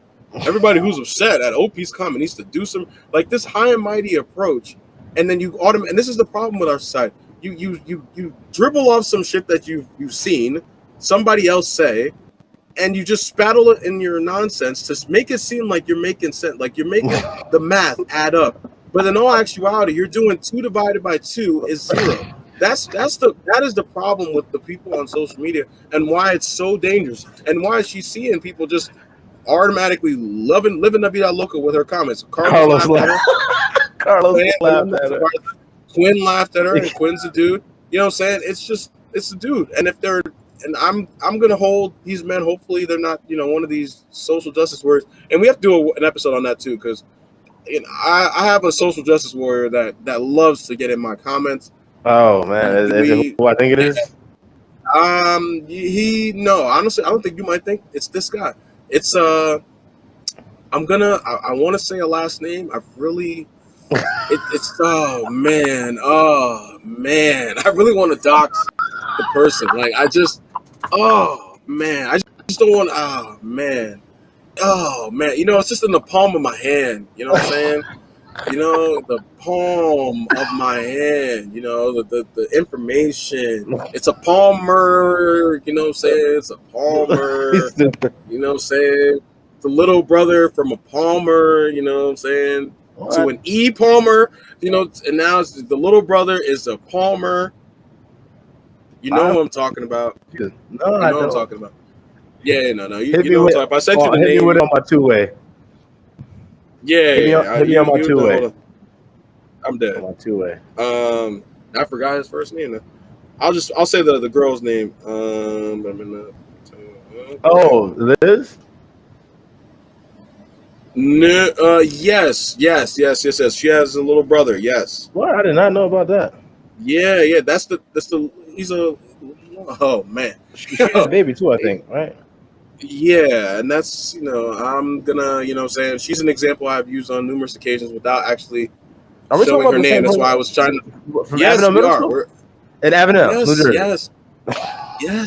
Yes, but I don't use the name because I've used her in numerous examples as far as other things. So, as far as to say, how women that look a certain way are able to still have children, but that is not what we're talking about here. Oh man, but yes, her little brother is something of a social justice warrior that you'll never see. If only you could just go through my page, and anything I've posted that has anything to do with, you'll see it. You'll see him, and you'll see his comment, and it'll be like, you'll know exactly what I'm talking. I always respond back with like a 1-word answer because I'm just like, bruh, man. Like I even got something on something as the Addams Family. They're coming out with the show.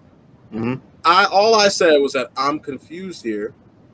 You know what I'm saying? This doesn't add up because they had the cast that's coming, and the cast is like, oh, it should have been this cast. All I'm saying is I'm confused because this is off a little tangent, but like the mindset of people that want to sound smart on people's pages. All I'm saying is I'm confused because this doesn't, I'm not really seeing it here. Yeah, I guess I didn't realize that Gomez. I'm reading it. I'm reading it. Yeah, you're gonna see what I'm talking about. I'm just like, bruh, it ain't that deep. Like, come on, man. Like my frat brother, said something, and that was cool because I know him, but this dude, every time I post something that has any room for conversation, he feels like he can just come in and say a whole bunch of word salad about nothing to get on a high horse of modicum of morality, as if I'm going to sit there and go, you know what? You're right.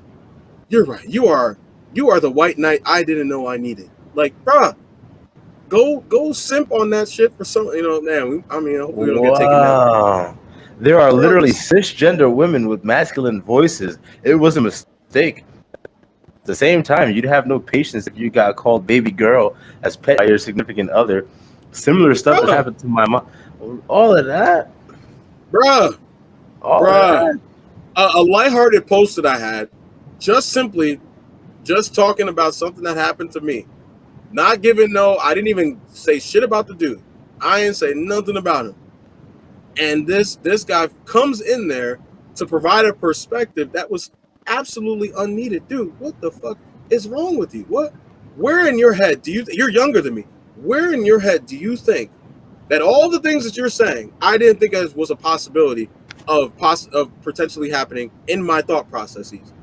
Just because I don't come out here and I don't break out a long-winded soliloquy of potential variables that exist within the dichotomy of my life story doesn't mean that you know what? I digress. I'm giving this boy too much energy, but he has that Hasanabi. He has that like Hasanabi vibe to him. You know what I'm saying? Like, do you know who Hasanabi is? You know Hassan Piker? Yeah. Oh yeah, of course. Yeah. The guy from Young Turks. Yeah, that guy that's now like just goes around calling people like transphobe and an incel. Yeah, he'd probably call us incels. You know what I'm saying? Like that. Yeah, but that guy, like he's got that. He's got that vibe to him. Come on. Yeah, he's got that vibe to him. I have a huge issue with somebody on a platform called the Young Turks, who he himself is actually Turkish, I believe.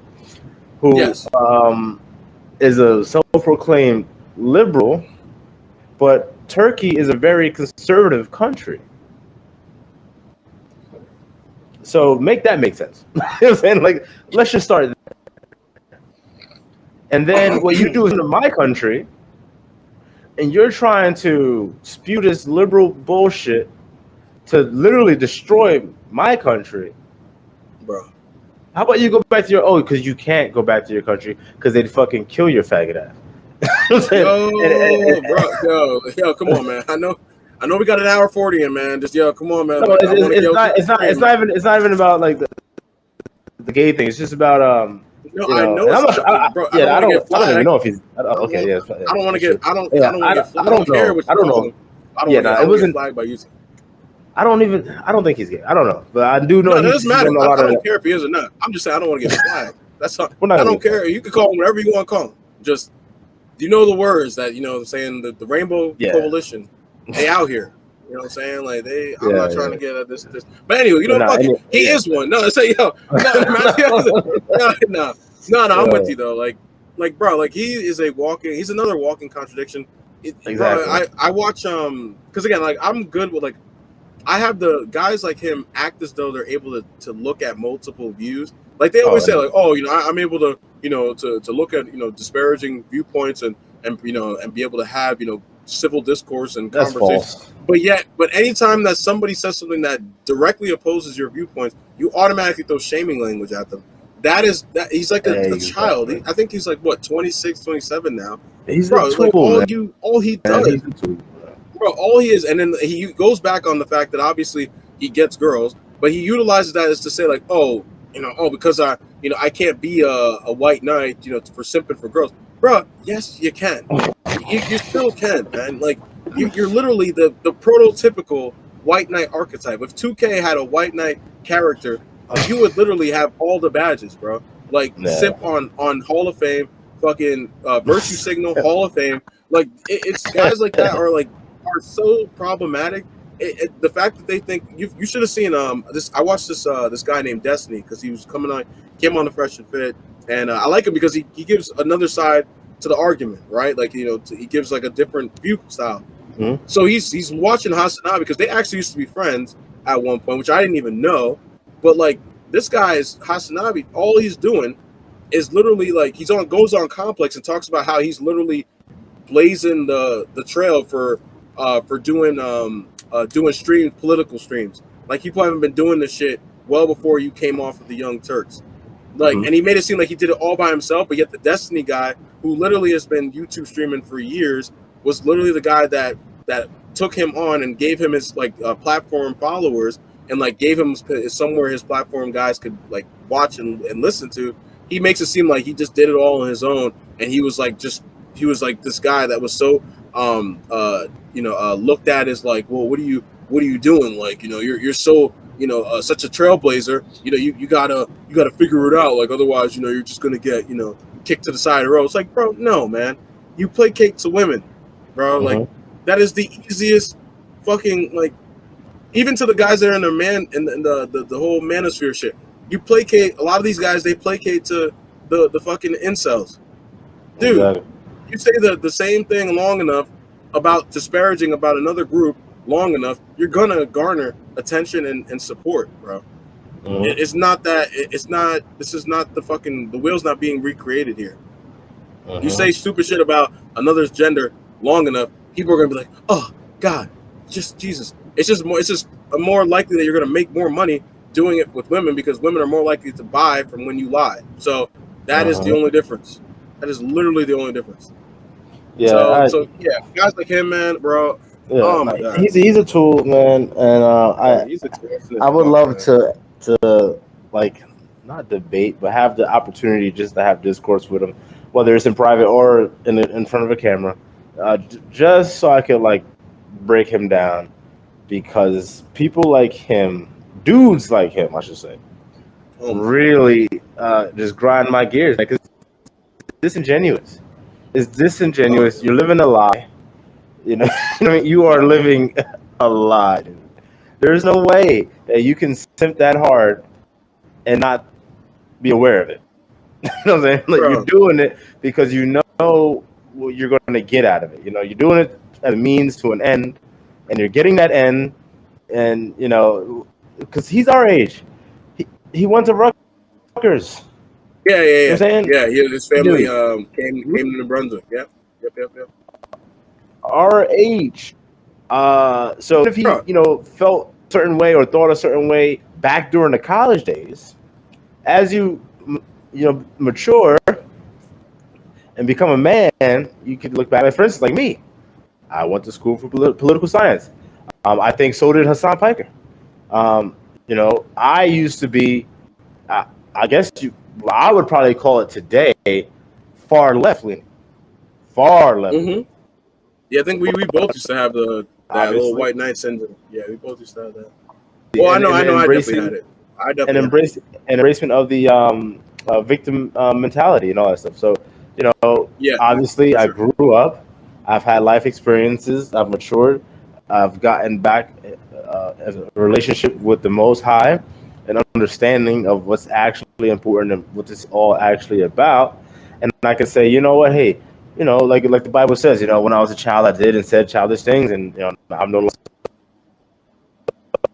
put away such a thing.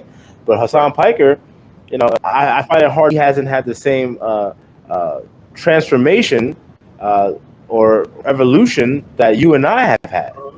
Because again, same age group. You know what I'm saying? I also studied political science. I also had an aspiration to go into politics. I was far left leaning, able to come around and change that. Same age demographic, same literally area that we live in. But he hasn't come, he hasn't seen it. No, but I think he's in too deep, and he'll probably just ride this wave as far as he can, because he knows that if he were to say, you know what, hey, I agree with A.Heff, man. I once felt this way back in college, but over time, my thought process has changed, and I'm not for a lot of this stuff that I once was, and that's fine. That's fine, Bro. But you know what it is? No, but you know what? And this is the thing that was funny about the complex thing. I forgot. I even left all this stuff because it was insane. Like the contradictions he would have. The guy brought up like clips of him back in the day, like when around the time we were all in school. He was on the Young Turks, which is another contradiction in here, because he was talking about how he basically, was self-made, or he basically did it by himself. Motherfucker, you have an uncle that works on, at the time, was one of the biggest social media networks for news on any platform. The Young Turks was highly rising within that 2010 to 20. I used to watch the Young Turks back then all the time, bro. Like that, this guy. So like to act as though you didn't have you just got your face. Like you were able to. He was talking about like, oh, I was, I basically took a room in the studio, and I basically took a monitor, bruh.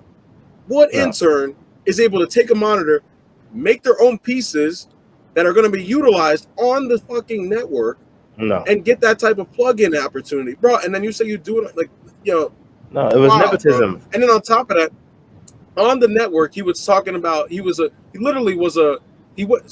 went from being a bro's bro, quote unquote, because he was literally giving advice on how to land and tag girls when you leave the club. He was giving like 5 ways you could get a girl, you could leave with a girl out the club. So he was literally a tool in the beginning And now he's become this, as if to talk about a metamorphosis in the worst way. He's now become a pandering social justice warrior. I don't know what's worse, because both of them are cringe. Literally, both of them are cringe. I can't even sit here and say he grew up, because he literally, now he's got the black nail polish, he's got the unkept hair, he's got the gruff beard, he's got have you ever heard of Vouch? It's nuts. Vouch? He's another man. YouTube / Twitch commentator. Vouch. Vouch. How's it spelled? I think it's like VAUSCH. Oh my god! If you think Hassan Pike is freaking, it's actually. If you think Hassan Piker's bad, bro, it's probably the worst, and he's the worst because he has this like matter of factness about him. Like the other day, he had a guy on his like stream, and the guy was saying, women don't have penises or whatever. And then this guy vouched for a straight face, like, I know women that have penises, like just like trying to make that argument. And I was talking to my wife about it, and like, this is why you have to nip shit in the butt, because that whole transgender thing wasn't nipped in the butt when it was supposed to be, and all it did was open up these doors for people to say, oh, a woman can have a penis. No, a woman. That's basically the definition. You know what I'm saying? Like, that's how you know she's not a woman. But he was straight face, and then trying to tell the other dude, "Oh, you can't answer a question without giving substantial evidence, because then you're doing something." And basically, so what I'm saying is correct. And it's like, dude, no. I wish I could pull that clip for you. It was one of the most silliest things I've ever seen in my life. And if I was the dude that he had on the show, I would have been like, this is over. I have better things to do than go back and forth. Because the dude literally said to that dude, Vouch, he said, oh yeah, no, like your mom, right? Your mom didn't have a penis, because no mother has ever had a penis. It's like, oh well, like come on. Oh my god, these people, man. No, but these guys, they like, and I mean, and this will be like, for me, because I think we've had a great combo on here. You know what I'm saying? Obviously, I guess the takeaway from this article that I have, before we talk about these incels and white knights and whatnot, the article, I think it there's truth to the article. The problem is that, like usual, these articles don't provide the whole story. I think they're only looking at it from a certain perspective. I think it's very clear throughout the course of the article that it's geared in a very gynocentric way, and it does this creates a fallacy once more that men and women are looking for the same things, and also to make it seem as though men are struggling, right? That men struggle when they are not with women, right? As opposed to making it out, to be the reality, which is that men, while in order for men to survive, there is not a need for a woman to be there. To be honest, most men, if it wasn't for women having the ability to procreate or even having, a vagina, most men would not deal with women. I mean, let's be real here. Most women don't hang out with women. They have guy friends, quote unquote. So if your own species finds it less favorable to chill with you, what makes you think that men want to be around you if they're not having sexual access? I don't understand. They don't. So the logic is flawed. The math is not mathing. You know what I'm saying? It's the insanity for me. You know what I mean? So this article, like I said, it has some truth to it. I just don't think it provides the whole picture. I don't think we need to go through the whole rest of the article to see that. Yeah, I'm sure there's going to be a whole bunch more. Is there truth to it? Yeah, but even a blind squirrel can find some nuts. You know what I'm saying? So no, I'm not saying that gives the article validity. What I'm saying is that is the problem with the article, is that yes, it has some truth. It's like the comment I destroyed earlier, right? Yeah. There's some truths to it, but the problem is that her whole basis is flawed, and therefore those truths that she's providing really don't matter. right? And just like this article, it's like you're telling us this, cool, but your whole reason as to why guys are single, your whole, the whole reason why you put this together, more men than women are now Hey, but single. before we end More this, single than women. the title of the article, was saying that more men are single nowadays than women, but it's not a good sign. It's very ominous, because what it says at the end is and this is bad, but we never got to why it's bad in the article though. Like, why does she say in the article that it's bad? We didn't get to that part. I'm curious. I want to know what the hell's so damn bad about it. No. That's what I think she's trying to say. That's what I think she's trying to provide context to, is that, but there is also evidence that coupling up improves the economic fortunes of couples, both men and women. It's not that they only have to pay one rent or buy one fridge. Some sociologists, which is a quote, who study marriage. Oh, sorry. Let me go back to the real quick. Share. This is where I'm looking at. This portion right here. I'm looking at this part right here. But there's also evidence that coupling up improves the economic fortunes of couples, both men and women. It's not that they only have to pay one rent or buy one fridge. Say some sociologists who study marriage said having a partner suggests having a future. Quote, there is a way in which marriage makes men more responsible, and that makes them better workers. Okay. Says University of Virginia sociology professor W.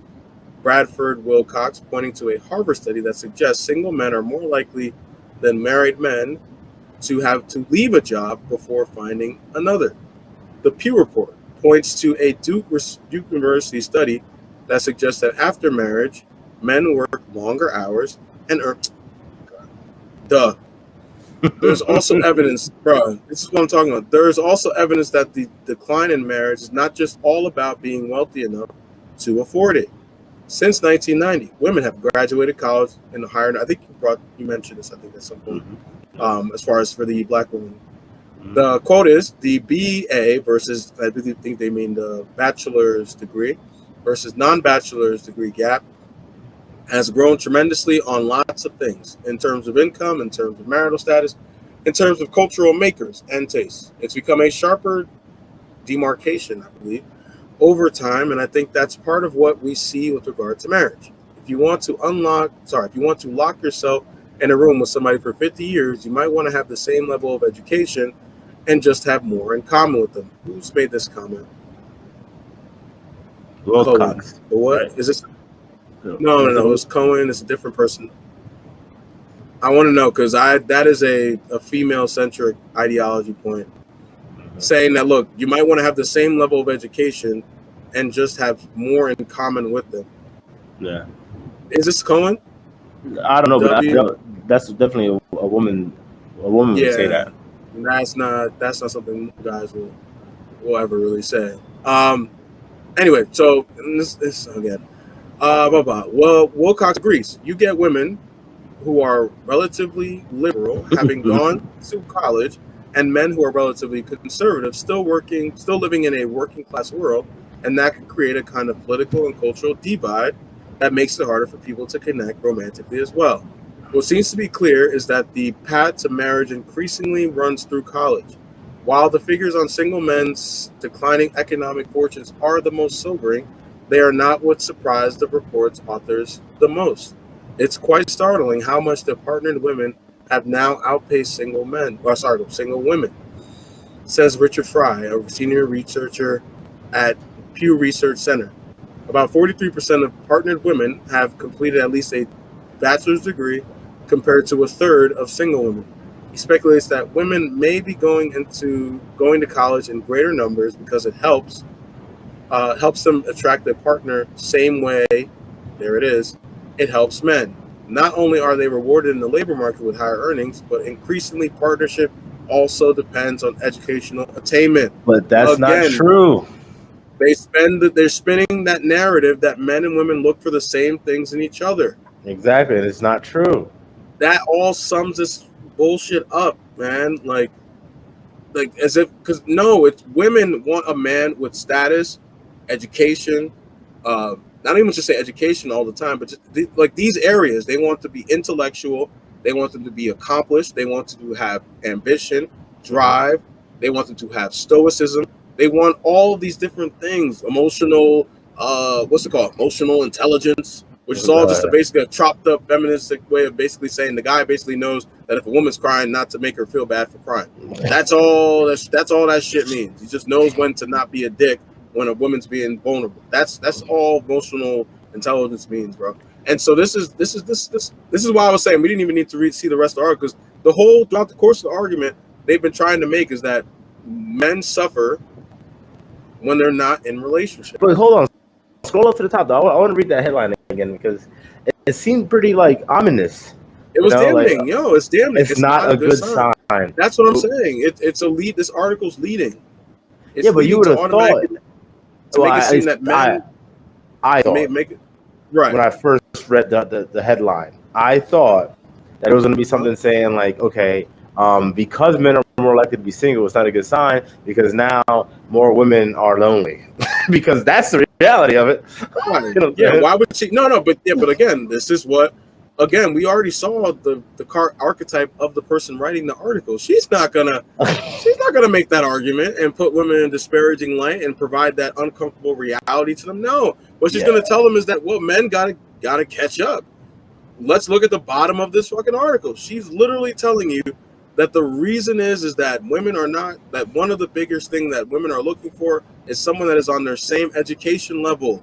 Somebody that is got the, so basically if I got a bachelor's degree, right? I want somebody, if I've got a doctorate and that means I went to college, I want somebody at minimum that has a bachelor's degree or a master's degree. Like I'm not even like, that's socioeconomic. That's the word. So it's not just, thank you, Aaron, that, because I think what you were saying is not just economic. You're absolutely right. This is a socioeconomic problem, right? And it's because women are looking for multivaried areas of sort of excellence from men, which is, hey, look, I'm not complaining because at the end of the day, I understand the female imperative. Get the best procurer for your eggs. Get the best available person for your eggs. How you go about that and whether or not you deserve it, that's a whole other conversation. But as far as what your imperative is, it's that you think that you want to get the best, that you're going to get that your egg is going to end up getting fertilized by. So I mean that sperm is going to be fertilized in that egg by. Understood. Exactly. Understood. I get that. The problem is that now you think that having a BA and doing all these other things, getting a doctorate, is somehow going to make you sexier. No. And get you the man that you want. And so therefore you already ostracize yourself from the plumber, from the electrician, from the PSE&G guy that makes $75,000 a year, doing a solid job, and he owns his own truck, and he's able to, he does, he has a consistent job, and he saves well and everything like that. He's financially savvy. Or the Amtrak train conductor who's making, or the Amtrak train conductor who didn't need a degree, and we both all know that they make bank, right, relative to a lot of different jobs that are out there. I mean, they make more than bank tellers. Who probably had a finance degree, but that's not telling you the whole story, is it? So it's like, but because of socioeconomic status, which is something that a lot of modern women are gearing towards, because what is it? They think it's a more of a predicator on a successful relationship and a successful marriage if both of us are on the same plane, when in all actuality, no, the guy just needs to be on his shit and have his ducks in a row. And you can have that while making 75. And the reason is that they don't want those guys because it doesn't come back to being settled and safe. Women don't want to be safe. They want to be they want to be adventurous, be living in a life of luxury to a degree. And I'm not saying they need to be running in yachts, but what I am saying is that when they think that they need to have a beautiful new refrigerator, when all actuality they just need a regular refrigerator that works and that does the same job as the new refrigerator, they can't be with a guy that can't afford the new refrigerator. That's all it comes down to, because of optics. Because they just want to be able to say, hey, when I'm pregnant, when I open that fridge up late at night, I'm able to see that this fridge got some beautiful filter that draws off some shit that I don't even really need because I don't really drink water, because most women are obese nowadays anyway. So this shit it's not about practicality anymore. And I think you touched on it. It's a lot deeper than economic, and I think that's where the socioeconomic issue, the word for it, I believe, should be socioeconomic, in the issue that we're talking exactly. about. Yeah, Exactly. Because like, and again, to beat a dead horse, but again, it's not just about the money. Because and I have an example. I'm not going to use any names because obviously, but I can tell you I've seen that at a first hand, like with my own two eyes, a woman marry a man that there was no similarities at all, but the money was there. Will be considered like a quote unquote educated liberal woman. He more of a conservative, man, blue collar guy, right? And I saw that in certain social functions, the not resentment, but the disdain that she had for him because he could not, quote unquote, keep up in those things. And so again, and spoiler alert, it didn't work out between them. But the overall point is, it's more than just the economics, because they want to be able to take you. We'll say nowadays, especially liberal women. Oh, I need a man that want to travel. Like all these chicks are so fucking all these dating programs, well-rounded now. Yeah, exactly. Travel. I need to travel. He had to want to travel. Bitch, if you don't stop with all of this nonsense, and I'm not traveling at all. But come on, all y'all want to travel. Y'all need a guy that needs to travel with you. Like, what are you looking for? You looking for a man? Like, are you looking for a husband, or are you looking for a best friend? Columbus. Yeah. Columbus. Looking for Columbus. The sail of 7 seas. Yeah, exactly, bro. Fucking Aladdin over here, man. Show you worlds and whatnot. No, but that has thank you for bringing that. I mean, we can bring this on. Like, this is where the delusion, right? And I think articles like this are problematic because, again, they send a very vague picture, as to the problem. The problem is that people are not getting into. I mean, obviously the world has changed. We get that. We're not, nobody over here is sitting here acting like the world is like it was 70 years ago.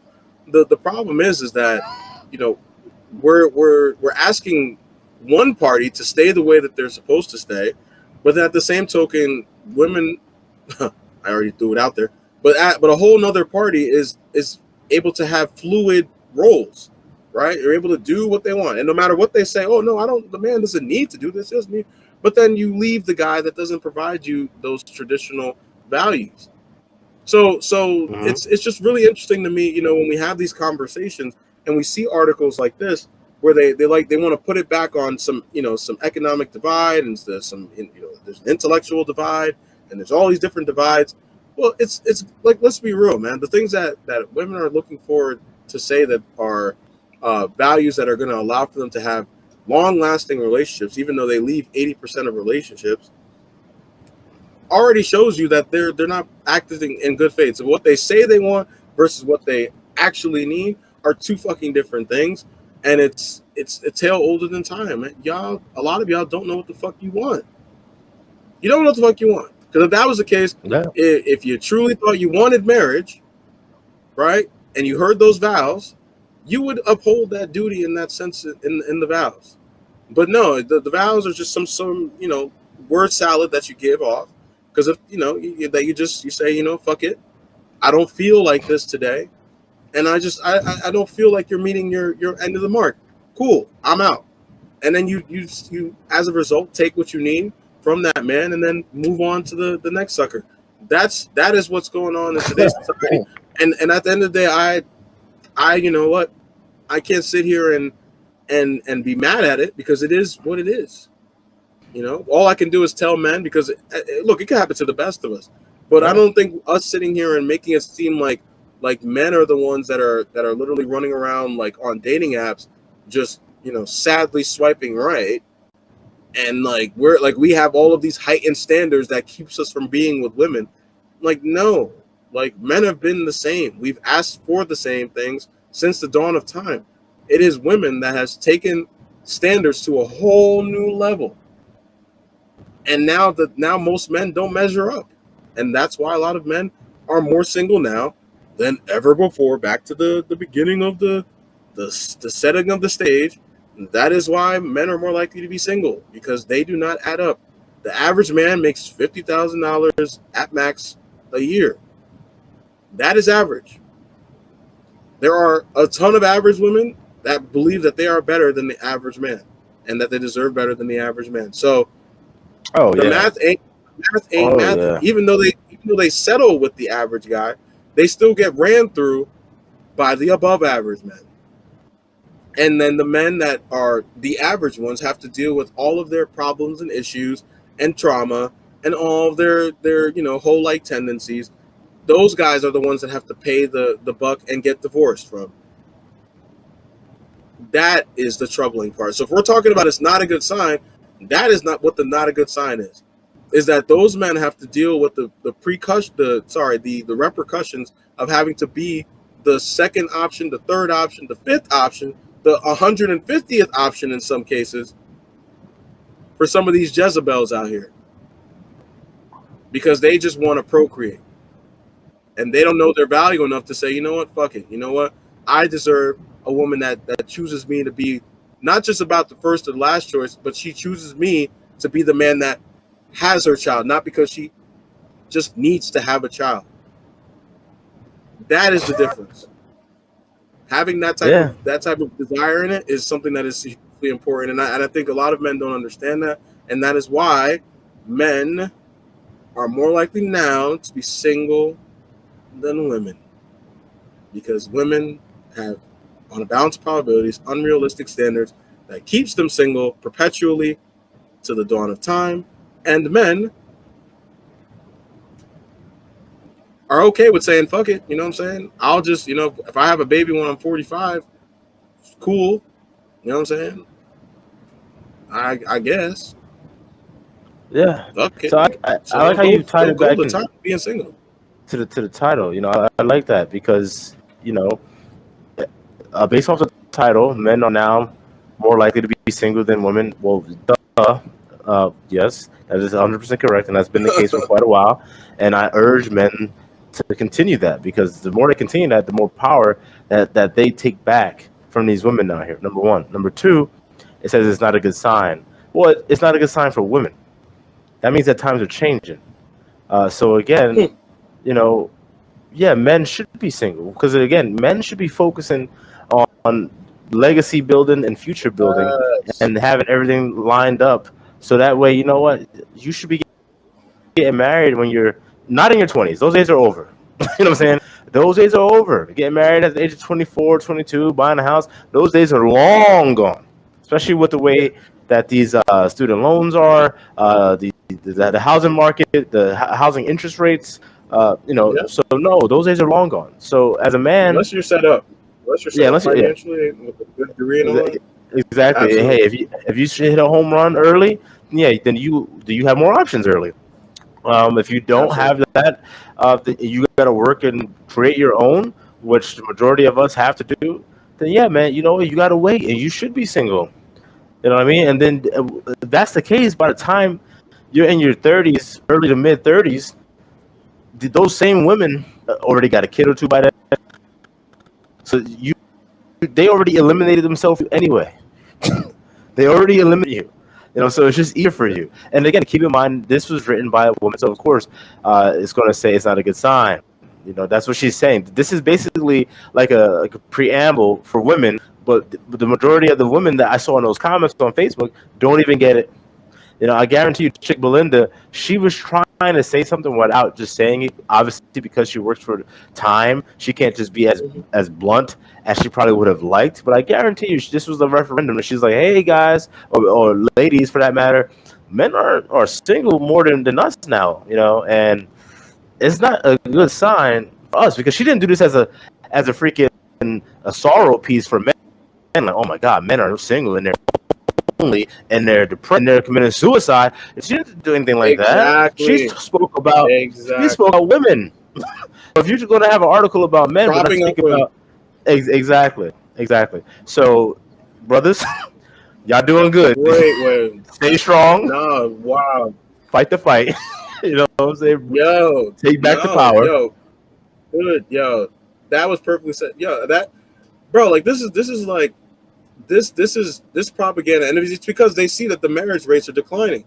They see, and guess you said in the top of the hour, women are the ones that choose for sex. Men are the ones that choose relationships, right? So if the men aren't the ones that are coming to the table and saying, "Oh, you know what, let's be in a relationship," well, what does that tell you? That's the bigger story is that a lot of y'all aren't wifey girlfriend material. Ding, ding, ding, ding, ding, or it tells you that a lot of y'all are punching outside your weight class, thinking that you deserve a certain type of guy, when in all actuality, he is not looking to settle down.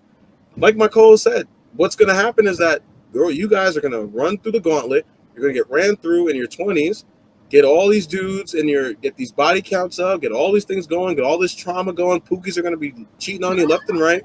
And then you're going to get to your 30s, that guy that wasn't good enough for you in his 20s, but worked his way up to his mid 30s, because that is usually when men start to progress financially. That is when they begin, to hit their peak financially. Now you start to sit back and go, oh, well, hey, what about me? And he's looking at you like, like, I can date down. Like, I do not need the baggage and the fucking hell that you're in high water that you're going to come with. I'm good. I don't need to sit through conversations about validation and sit through conversations about, how do I make you feel today? No. I'm going to go deal with a girl that hasn't been ran through and hasn't had traumatic experiences and actually has a very pleasant viewpoint on men. And most times, other than not, I'm sorry to say, they're probably younger than your age range. So that is the like uncomfortable reality about this. And this article, all it screams to me is that we see that the marriage rates are low. Men are not committing. Whoa, let's talk about the dark side of this. But yet all you're doing when you're talking about the dark side is propping up the fact that women are literally, all they're doing are just showcasing that women are in a different place in human history. That's all you're basically showing. Exactly. But you want to hear something funny that I just remembered? And this conversation just happened on Sunday. It was me, Brittany, met my wife, and my son went to visit my older brother, his wife, and their kids and stuff like that, right? So we're having a discussion, the four of us, like, me, him, and the two ladies, right? And then, it's kind of like going back and forth, but not anything too bad. Brittany's my wife's talking to my brother about, because we're talking about more conservative views and how women should be, and not trying to control them, but more or less like, hey, who the hell wants a woman that's gonna say, oh, if I let my husband do that, well, you don't let him do it. They're doing it. So anyway, the conversation is going on, and then at a certain point, my wife says, and she didn't say this like because this is what the hell she's gonna do or think. She was just saying it because they're like basically in a ring, like a boxing ring. Like they're going at it, so she's just throwing to see what sticks. Just to try to counter the argument, because it's always with the liberals. It's not about what's realistic or not, or what I'm actually going to do. It's about, can I get you with aha? Because I'm just trying to figure out. Exactly. So she says, oh, well, hey, women have a whole bunch of options, yada, yada. And I said, no. And my brother said no. And then Nadia was like, my brother's wife was like, yes. And I said, well, let me explain something to you. Shit. We can show you how many options you got, right?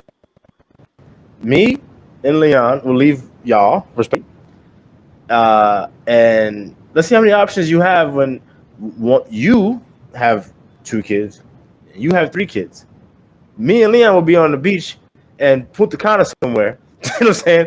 After we got some freaking trainers at LA Fitness and we living our best life. With a pina colada in our hand with two bitches underneath our arms. You know what I'm saying? So let's not, like, at the end of the day, if we're all the same age, we're all in the same age group. But the value on us is higher than the value on them.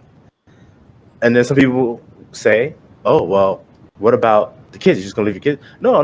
My kids are always gonna have my kids, but that also value. Me being a father helps my value.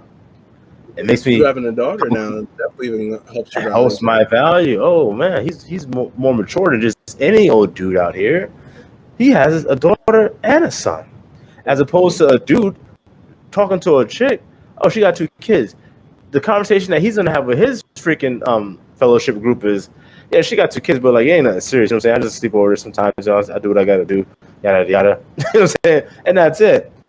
So your peak is having some young dudes run up in you, run up through you, all that stuff. But mine is, I can start a whole nother family if I want to. I can straight hit the reset button on motherfucker. You know what I'm saying? Like, that's it. Okay, yeah, you get the child support, and I will be getting my kids. You know what I'm saying? However the court appoints it. But hey, I'll be better off. Me and him will be better off. Period. I wish I was there for this conversation because it always, bro, like that's such facts, man, bro. Like they always, and this is why I tell you, like average, below average, regular women, all have an overinflated sense of ego. Like it at the end of the day, the hubris is real in a lot of women, and I don't blame them. I mean, you go your whole life from the minute you hit puberty, you've had dudes flaunting themselves at you, even though you really. Let's be real, you probably are, you're right on the cusp of average. But because of the fact that you have all this attention garnered, because of just the simple fact you have a vagina, you now believe that you have viable options. Viable options. No, you have dick options. That is what you have. On the inverse, right? You have guys that will run through you. They will not care to protect you. They will not care to provide for you. They will not care to give you their last name. They just want to run through you. But women get this inflated sense of like delusion to think that, oh, well, hey, let's be real. Well, I got guys in my DM. They like me. They tell me all the time that, my presence gives them warmth. It gives them, like, I saw this, bro. I know you hate, and I don't say you hate it. I was watching Fresh Fit earlier today, man. They had this girl. They asked her because she told them without batting an eye that she wanted a guy that makes $500,000 a month without batting an eye. And she was a pretty girl. Don't get me wrong. Pretty girl. She said that she wanted hold the phone. She said that she wanted a guy that makes $500,000 a month. Okay, granted, they didn't say anything. They asked her a simple question. To that guy that makes $500,000, does he want you a month? Not even just that. What do you provide to that guy, right? Because you know that only 0.000%, because that comes out to like $6 million a year before taxes. That's like 0.00% of the population. So that's a rare guy, right? So for that rare guy, what do you provide him that nobody else can? This BITCH had the audacity, you know what I'm saying? Hold on, just how dare you? Had the audacity to say my presence.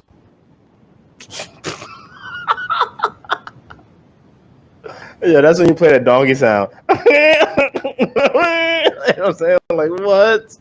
Come on, bitch. Get the fuck out of my face. And then she wanted to proceed. Next. They said, okay, your presence. She said, I provide motivation. Yeah, I said next. I provide, I mean, well, I can, I don't know, I can, spend his credit card. Bro, you can't make this shit up, man. Like, you know what? One of these days, I know we have our opposing viewpoints on these guys, but like I just wanted to like I like it to just showcase the what, because there are girls like this out here. I'm not saying they want $500K a month, but when you ask them what they provide, my presence is not such an outlandish response, bro. Well, I provide a warming sense of of motivation. Are you fucking kidding me? Mike, you know what, man? Are you? You know what I'll say? It's all this ties back into something very simple. That the guy I'm sure you're aware of who he is. Matt Walsh has a documentary called What Is It? Yes, we did. And he is towards like the transgender community, but also directed women too, because when she was asked that question, if she knew what the fuck a woman was, she would have had a great response to that question, because she would have been hammering exactly. And then what man could refute? Retort, yeah. Yeah. I was saying, like, she's like, I'll be basically be the best help I possibly can. I'm gonna help provide her family and a nice, warm, loving home, and is that for women or females, cisgender females, or XYZ plus capital sign W to say? No, man. It's the pride level so high, because the Bible says pride go before destruction, and pride is a sin. So how much pride do these women have that they can't even humble themselves enough to say, well, basically hubris, woman.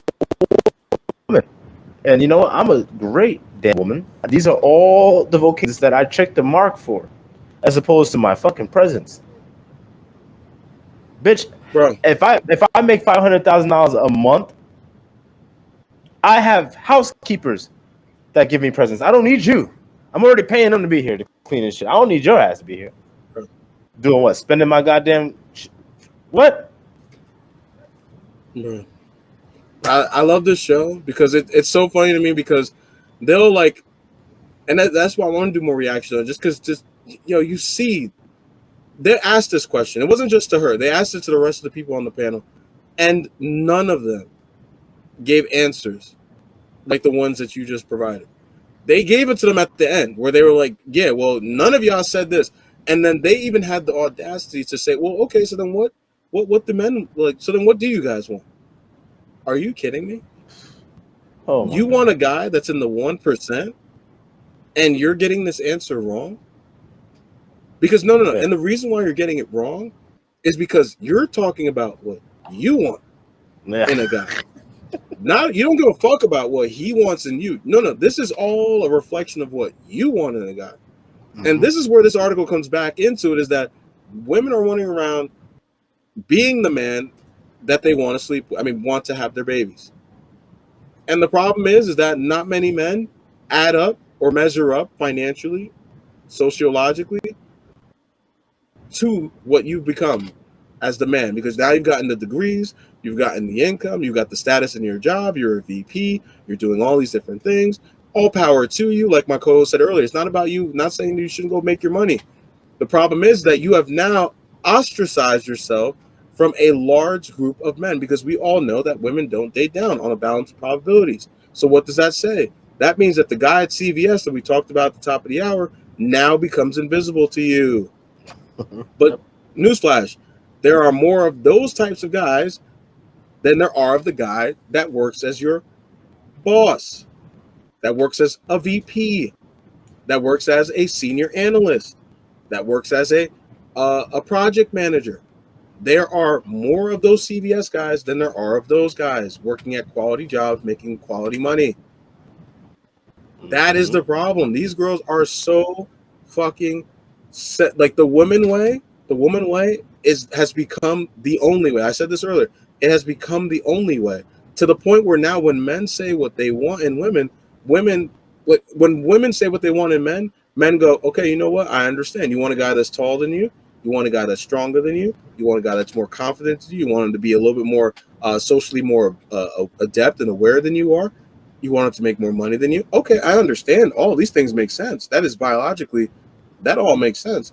But as soon as a guy says, I don't want my woman to be a hoe, and if he says it politely, he says, oh, well, I don't want my woman to be promiscuous.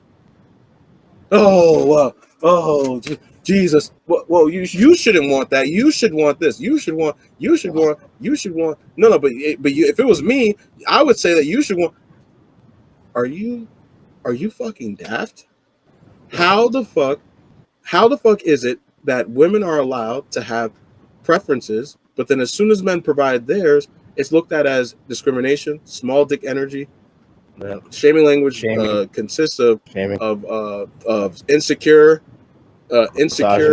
little dick man. I don't want no small dick man.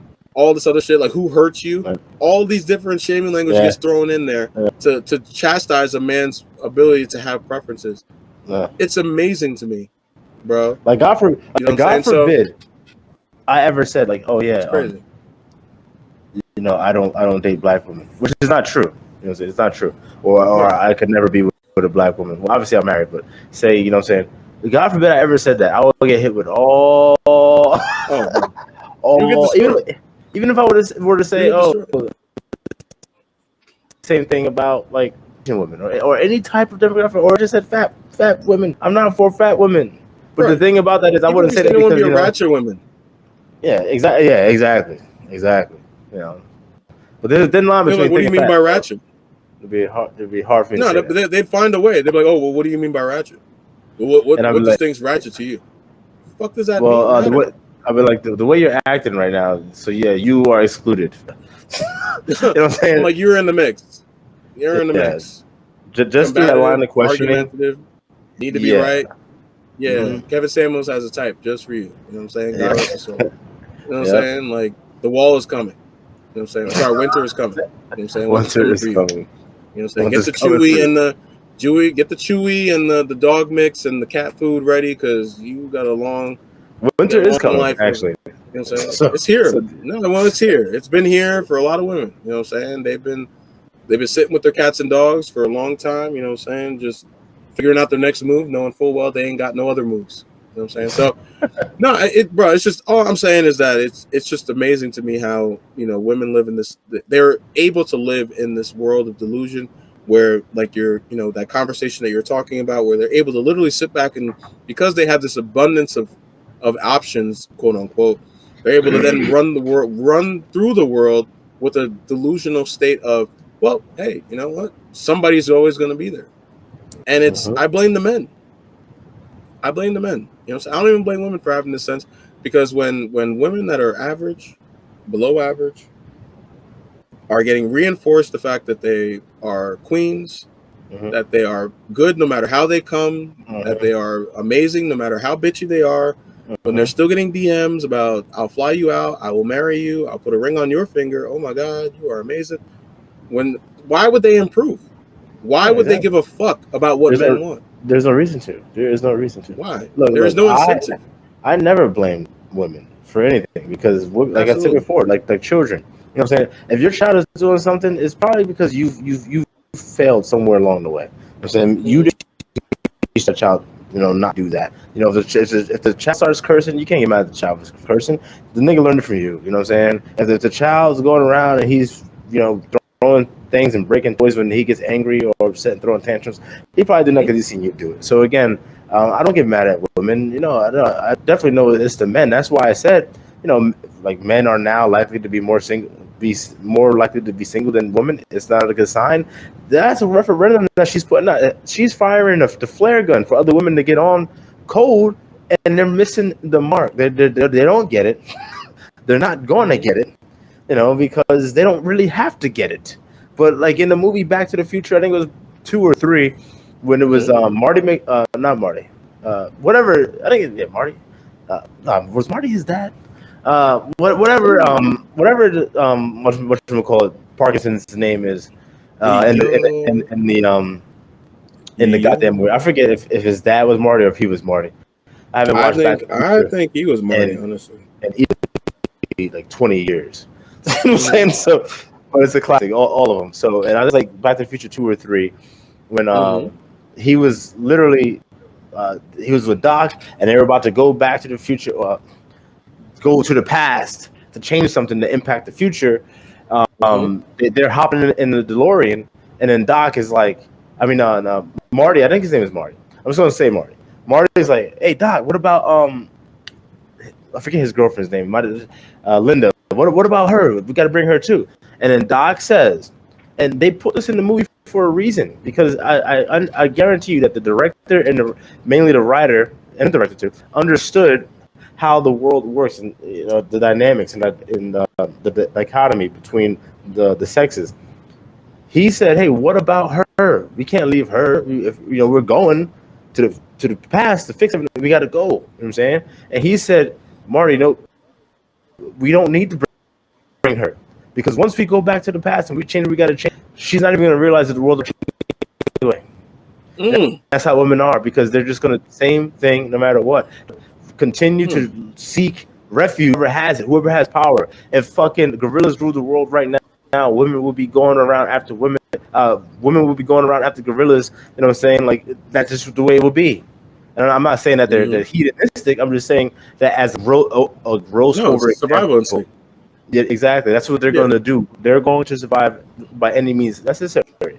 So that's what Doc was saying. He said, we don't need to bring her, because once we go and change it anyway, she doesn't. It won't make a difference for her no matter what. Crazy, right? Yeah, no, that's a bar. No, I definitely didn't remember that. That's pretty dope. That's pretty deep. I didn't even think of it like that. It's crazy how, like, I mean, if I looked at it, watched it now, probably versus because I haven't watched it in years. I haven't watched the trilogy in years, so yeah, maybe I should go back, because you know what it is, like now, and I think it's crazy. Like now, every time I watch anything, like I always watch it through like a from a intersexual dynamics point of view. Like so it's when people are like, oh, it's just a movie, I'm like, well, you know what I'm saying? Like, they're getting it from somewhere. You know what I'm saying? They're getting these tropes from somewhere. You know what I'm saying? Like, there's a reason why this person ends up with this person. You know what I'm saying? Like, that's why they have this viewpoint. You know what I mean? So we can always say, yeah, it's just a fictional. Well, yeah, well, it's coming from somebody's mind. You know what I'm saying? Like the new Game of Thrones. Yeah, they were basically demonizing womanhood and childbearing. Yeah. Like, what the fuck is that about? You think that's just happenstance? That's just how the story was written? No, it came from somewhere. There's this push. There's this push coming. Yeah. So thank you guys for whoever tunes in and listens to any section, or even listens to the whole podcast. We look forward to reaching to each and every one of you. Thank you guys for tuning in. This was an amazing episode. Please do not hesitate to check us out. As we mentioned at the beginning of the show, we have a Spotify and Apple Podcast. We have a Spotify and Apple. I'm having a 3-hour dead brain. We have a Spotify and Apple Podcast playlist already set and ready to go, where you can listen to all of our episodes, past and future, that we've already put together from our earlier seasons, so that you guys can take a look and listen to some of the earlier content we've put together. All you have to do is search up Black Kings Entertainment, Kings with a Z, and you'll be able to find us where you'll see M.A.S Media Podcast. You can also follow us at our social media page at M.A.S_Media 615, and also we also have our own channels that you can also follow. I'll let you break off your channel, sir. Yes, my channel is Dubble A.Heff DUBBLE for YouTube and also for Instagram. Again, you can check out some more content from me. Again, like I said, pertaining to what we consider controversial topics. I will tell you this up front: my channel, that channel is geared towards quote unquote black men. Not saying that you're not invited to take a listen and gather some sustenance from the nectar that I spew, but you can. But again, keep in mind, I'm not talking to you. So before you want to leave a comment talking about some shit, you have to understand it's not directed at you. you know, if you're a woman or if you're of a different race, you know, that's just what it is. All right, and also too, I believe I said it's M.A.S underscore, because I don't know why I didn't do this before. It is M.A.S underscore Media 615. Yes, follow my co-hosts' channels as well as my page as well at Qfusion Reacts, where I do content based on just what's going on and trending, whether it be funny or serious, just to see what the temperature is out there in the world. All right, so thank you guys for joining us. We look forward to splashing some content and doing this Serena Williams retirement episode to get you guys on what she said. Mhm. If this is not M.A.S Media Podcast, here and out, check you guys out. Peace. Peace.